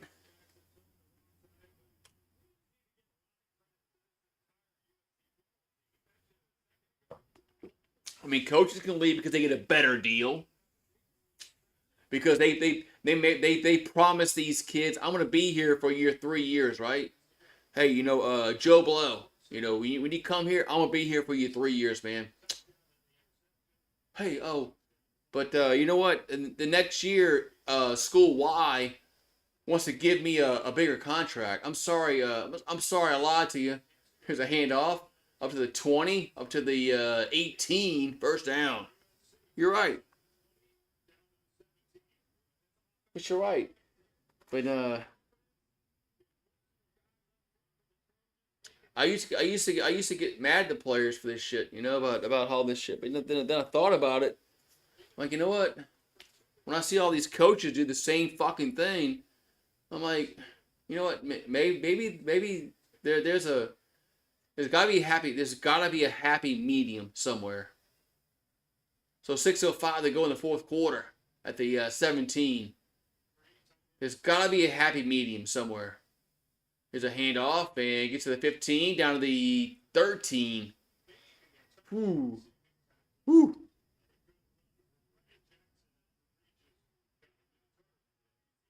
So we get. There's always a compromise, right? When you're married, you compromise with your wife. You know, you always compromise with your wife. And okay, but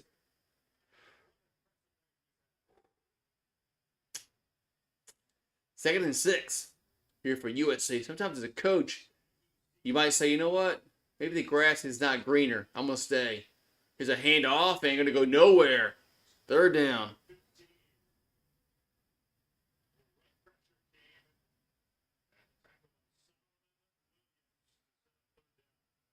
Yeah, at one point your word meant your word, man, but it's not what it is now, man.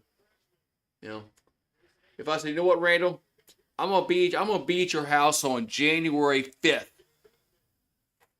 You could pretty much mark it down, unless the a meteorite hit the Earth. I'm gonna be there. 3rd and 8 for USC for the 15-yard line. We got a whistle, but it's not what it is, man. It's just different times. People don't live up to their word. You never had to have a written contract at some point with men anyway. If you had a handshake and your word meant your word, and unless something like you died. I mean, if you died, I guess you can't show up, right? I mean, if you're dead, I mean, it's kind of hard to be there if you're dead. But I'm getting at, right? I mean,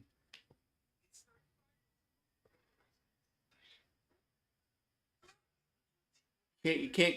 I guess you can't get mad at somebody if you die. Well, I guess he couldn't honor it, right?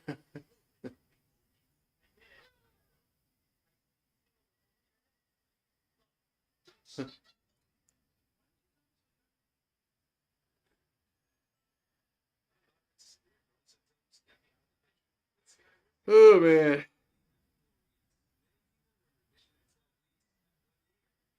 Yeah, I've always believed that if I'm gonna say I'm gonna be somewhere, I need to be somewhere. Unless something unforeseen happens, if I die, or what if somebody else dies, or you know I mean if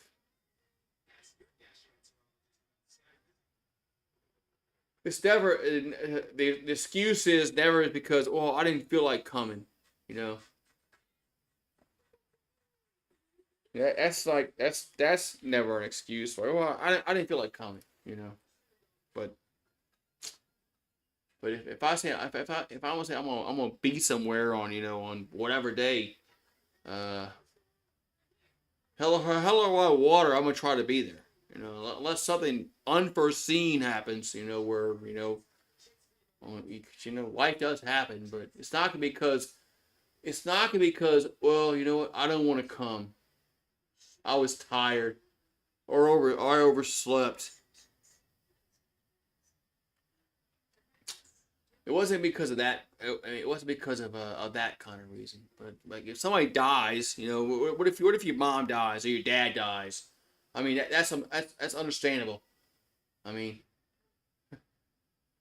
that's something you can't say. Well, you can't expect somebody to be for after that shit happens. But for saying, "Well, I still want to come." You know, it was raining.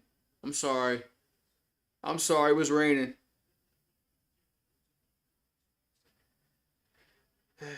But same because I didn't want to come because I didn't want to. All right. All right. Here we go. We got 3rd and 8 from the 15-yard line for the Trojans. Mayava throws and caught. Touchdown! Yes! Trojans, they score. Whoa! Cheers! As Jacoby Lane scores again for USC. Damn! They took the lead. Yeah, just as I say it, they take the. Just as I say it, they should be embarrassed. This is what these assholes did to us, man. We had the game won and we blew it. So 4:30 left to go in the quarter. Extra point for the Trojans. Good.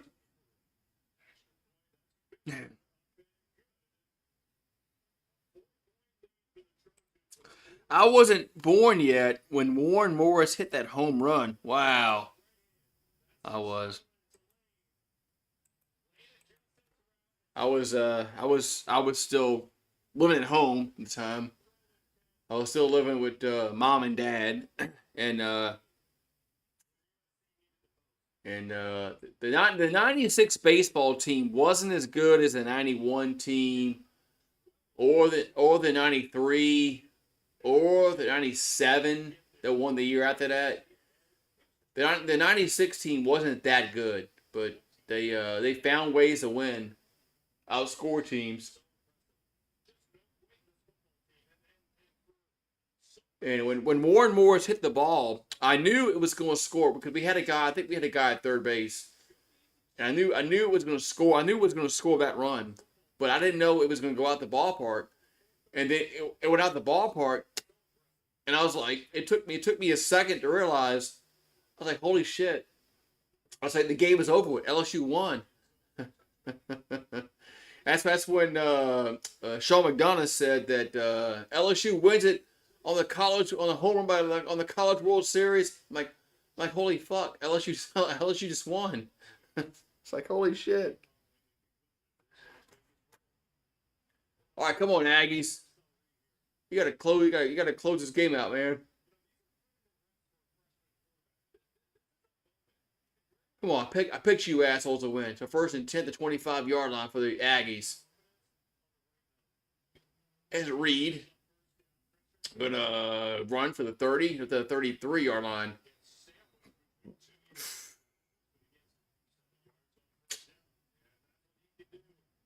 Yeah. Yeah, remember, yeah, USC is doing what they did to us when they came back and won that game. And the 2nd and 3. As Reed gonna go left side to the 45, up to the 48-yard line. First down, A&M.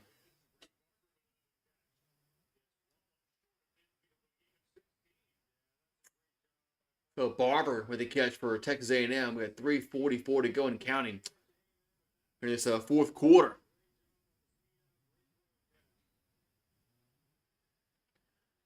Oh yeah, when Warren Morris hit that home run, I was in my living room. Reed or the middle, up to the first down. And Smith about a 12-yard game for Smith. Yeah, I was still living at home. I was still living with the mom and dad in '96, and man, when it hit the ball, like I didn't think it was going at first. As Reed gonna scramble throw, catch made the 28-yard line. Should be a first down. But I thought that ball was gonna go off the wall. and then it just cleared it. I was like, holy shit, that's a home run. That's like we won. It's like, wow. First and 10 for the Aggies. 2:35 to go in the game.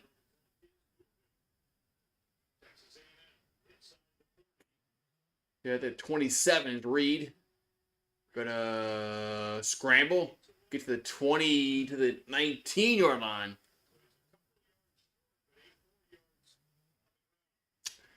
After the Warren Morris home run, uh, I'm trying to think after the Warren Morris home run in the College World Series, which one was the most important one? Probably Tommy White.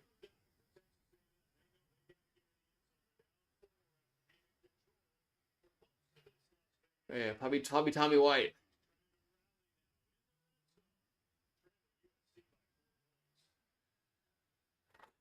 Yeah, man.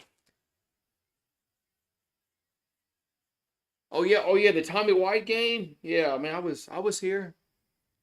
I was here.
Oh man, I really hope that we get like. It'd be nice to win. It'd be nice to win baseball again. I mean, I don't know what other teams have and are pitching and stuff like that, but man,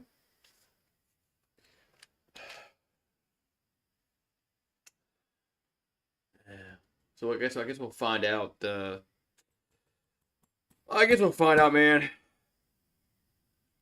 Yeah, this is late, man. Man, it's just fucking. It's shit. Is it 1 o'clock in the morning? Holy fuck, man. Yeah, where Tommy? Yeah, where did Tommy get drafted by? I can't. I don't remember. Randall. Oh, Oakland.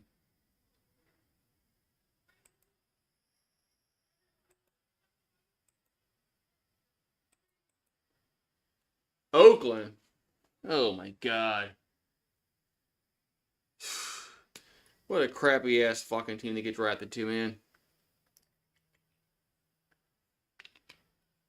What a crappy ass freaking team to get drafted to is the Oakland freaking Athletics, man.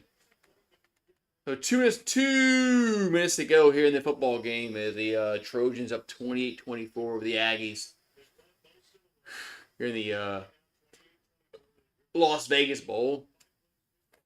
Balls at the 19-yard line for A&M. There's Marcel Reed. Gonna throw towards the end zone. Gonna be caught. No. Wow. Third down. Wow. I thought Thomas had it. Third down. Yeah, I mean it's 1 o'clock in the morning. Holy, I didn't realize. I never realized it was out. No wonder why Rue was out inside sleeping.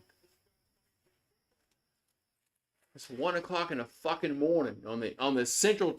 Remember, it's 2 o'clock on the East Coast. There's no way these games should last this late on Friday. Here's a handoff. And it's a first down to the 15, to the 10, to the 5. Touchdown, A&M. Let's go.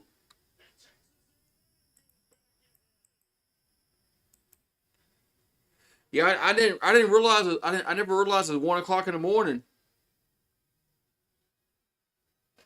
Why is this game so fucking late? Why is this game so freaking late on a freaking Friday?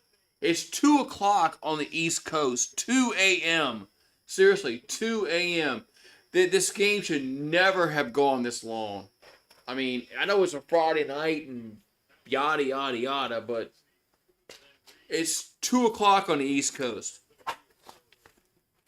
This game should have started, at 7:30 Central. Extra point's good.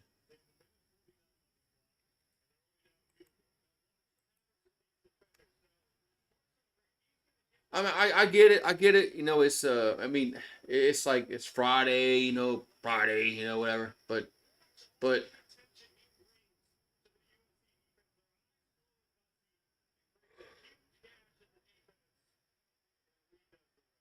man,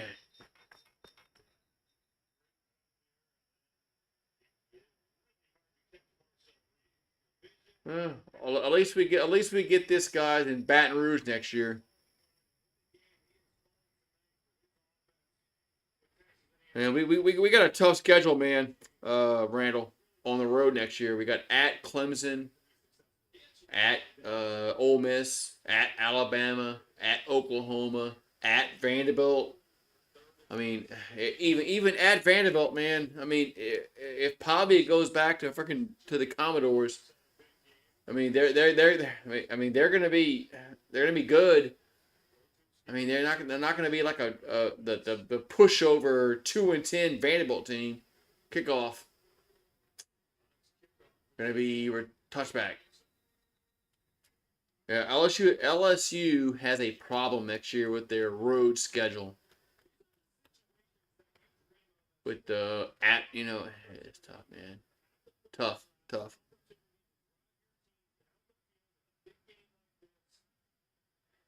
Oh yeah, I asked him that, dude. It's a question. It's a question. I asked that. I asked that. They're just talking to you. Say hi, Streamlabs. All right, so 1st and 10 for the Trojans, and catch made, but about an 8-yard gain. Be second down. Yeah, you can set like questions for it to ask, like how's the weather, or I don't know. What's your whatever size, whatever. 2nd and 2 here for USC, and gonna be catch made at the 45, the first down for the Trojans.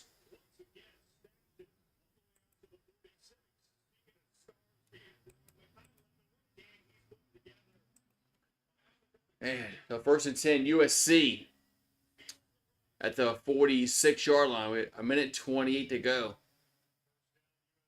As Miava over the middle to the 48, first at about a 5-yard gain. Be second down. What time does this game start? Like the central time zone? 9:30. Yeah, 9:30. 10:30 Eastern. Out to the left, and he's close. I think he's track. I think he got tripped up. It's third down. Yeah, on the East Coast, it was 10:30.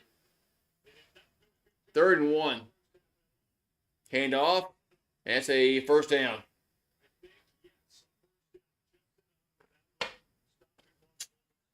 Which is kind of crazy. I mean, why did it like? I don't get, man. I don't get why this game started so late, man. It's 2 o'clock, right? It's 2 o'clock on the East Coast too.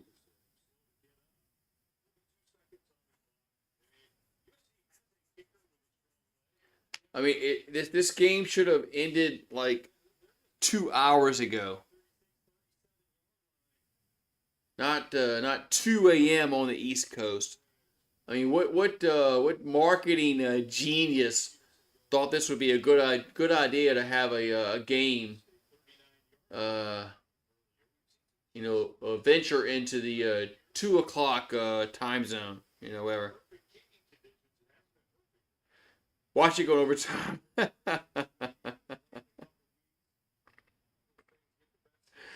Watch it go. I know. Watch it going overtime. Yeah, like a 7 overtime. You just like you jinxed me, didn't you, Steve? I swear these assholes get a fucking field goal and it goes overtime.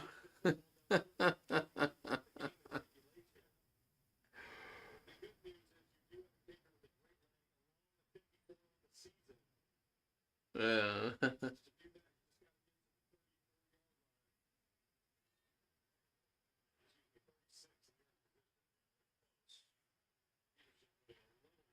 I either want USC to score a touchdown to win the game, or they miss a field goal. That's it. That's what needs to happen. They don't need to score a goddamn touchdown and put this in a fucking quintuplet overtime. Here's a pass. It'll be where's the ball at? Oh, the ball got knocked up in the air. Quarterback now has it, and he's gonna lose yard. What the fuck was that shit? Why didn't he knock the ball down? That was dumb.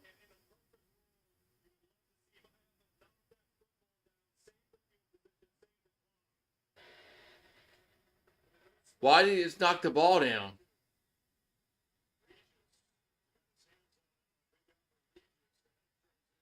Quarterback just should not save some seconds on the clock.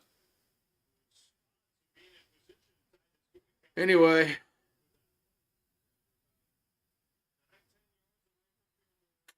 I stayed up and watched the Georgia Tech game. So did I. I was live for that. Me and Maverick was. That game was wild. Like 8 overtime, 7, 8. Man.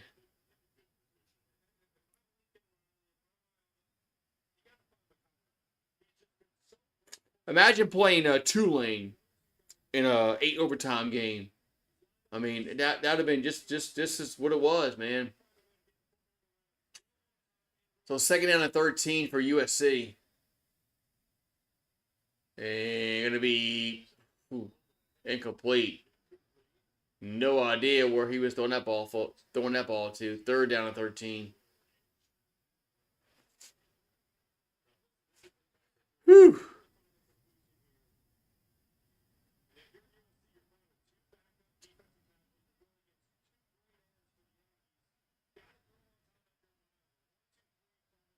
Third and 13 for USC at the 46. Back to throw. And pressure throws. And catch made at the first down to the 25, to the 20, to the 15, down to the 12. First down, USC. Holy shnikes.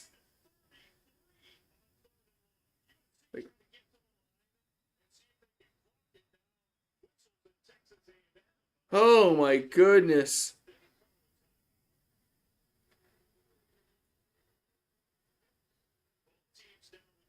Did Auburn A&M go to overtimes this year? I'm not sure.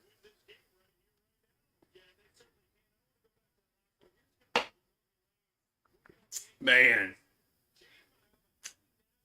Just when you thought A&M might win this football game, they just go lax on defense. Let Jacoby get down to the 12-yard line.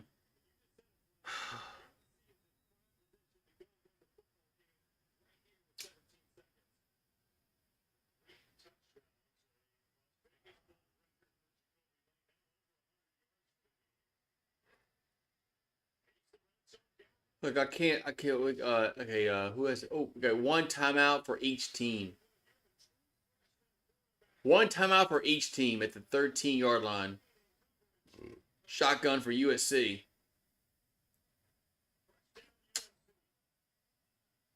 Look at the throw. And does. It's going to be catch made and down to the 2-yard line, out of bounds. First and goal at the 2-yard line. Whoa.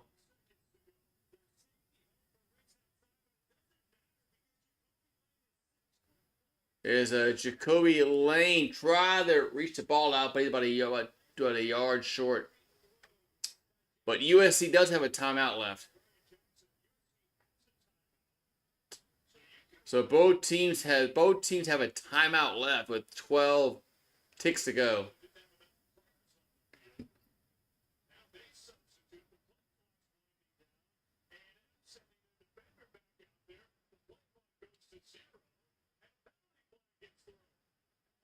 What the hell is what's going on here?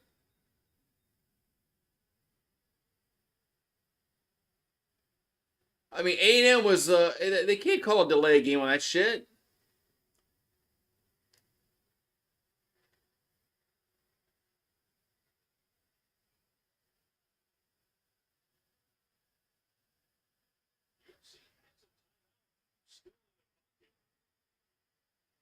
Oh, that's horrible call, man.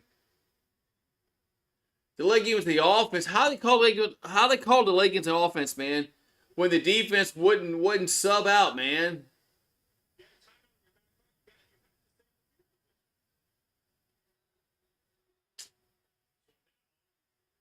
So ball at the 6-yard line, first and goal for USC.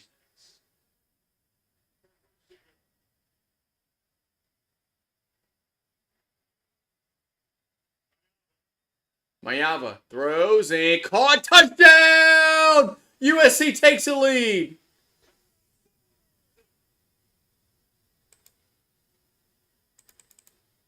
What? As Kyle Ford scores. Touchdown, Trojans.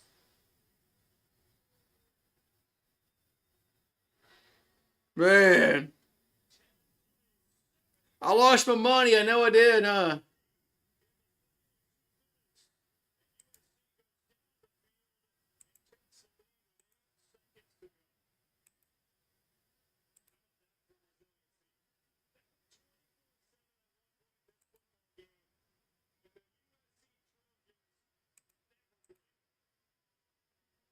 So USC won with the no bets.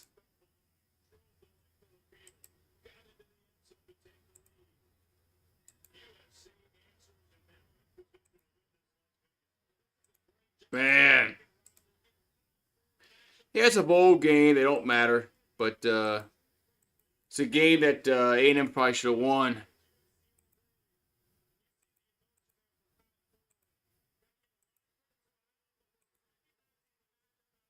Oh, like 5 seconds left.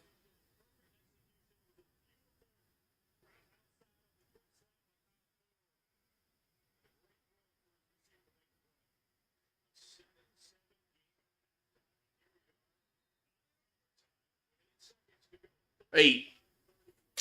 I'm sorry. There's 8. I'm sorry. There's 8 seconds left. So wow.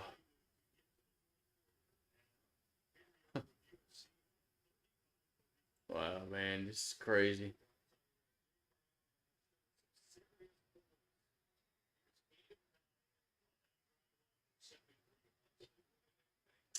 So there's 8 seconds left. 8 seconds left to go.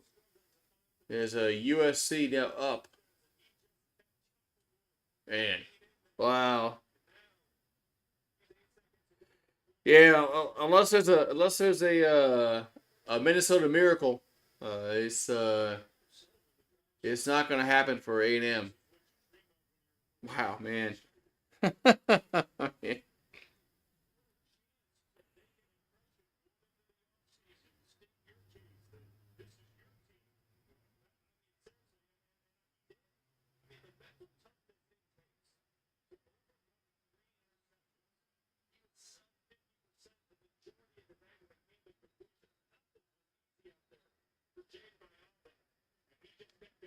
Man.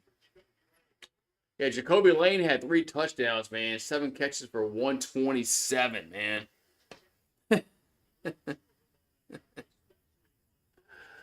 Man, I can't, man. Another game, man, where like A&M on paper, Aggie should have won, man.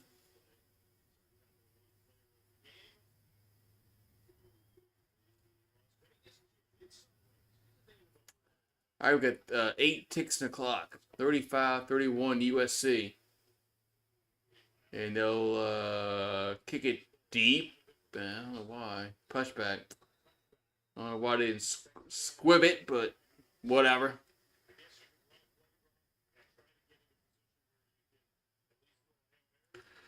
Uncle Lou's a troll today. Oh yeah, he was trolling.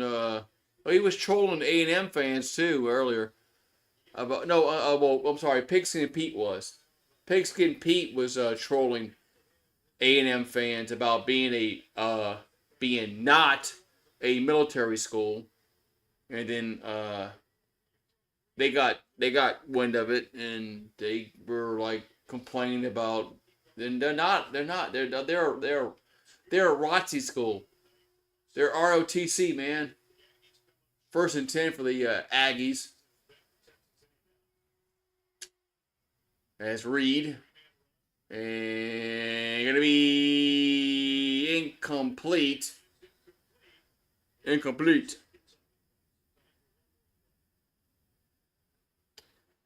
Yeah, A&M fans think some A&M fans think they're a military school when they're not. They're not a military school.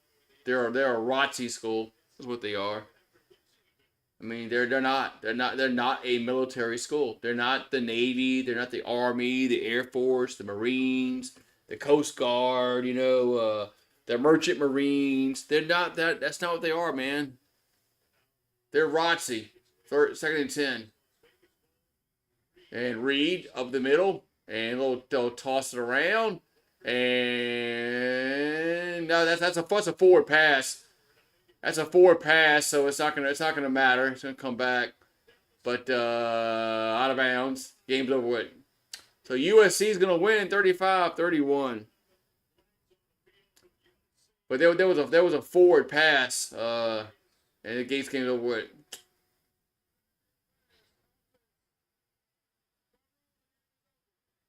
So USC is going to be 2-0 here in the Death Star.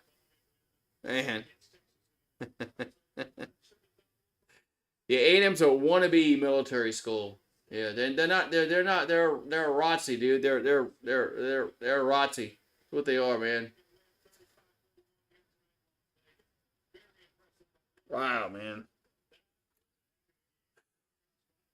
Well, my picks have gone to shit fucking today, dude. With all these upset today, my picks have gone to fucking shit. Thank you A&M. Thank you, man. Yeah, I'm streaming the Pop Tart Bowl and the Alamo.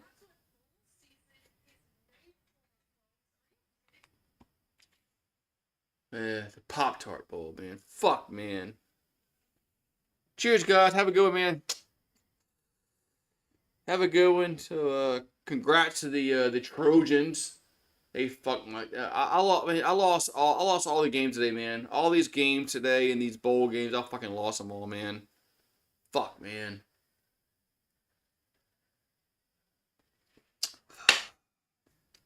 1:17 a.m. God damn, man. No wonder why Rue's inside sleeping. All right, I'll see you guys. I'll see you guys tomorrow for the Pop Tart Bowl for the Miami and what Iowa State. Yeah, Pop Tart Bowl. Or I'm sorry, no, I'm sorry. I won't see you tomorrow. I'll see you later today because tomorrow would be Sunday, so to speak. So I'll see you guys later today. Yeah, that's what it is. That's what it is. So see y'all guys a little latest in the day. And have a good one.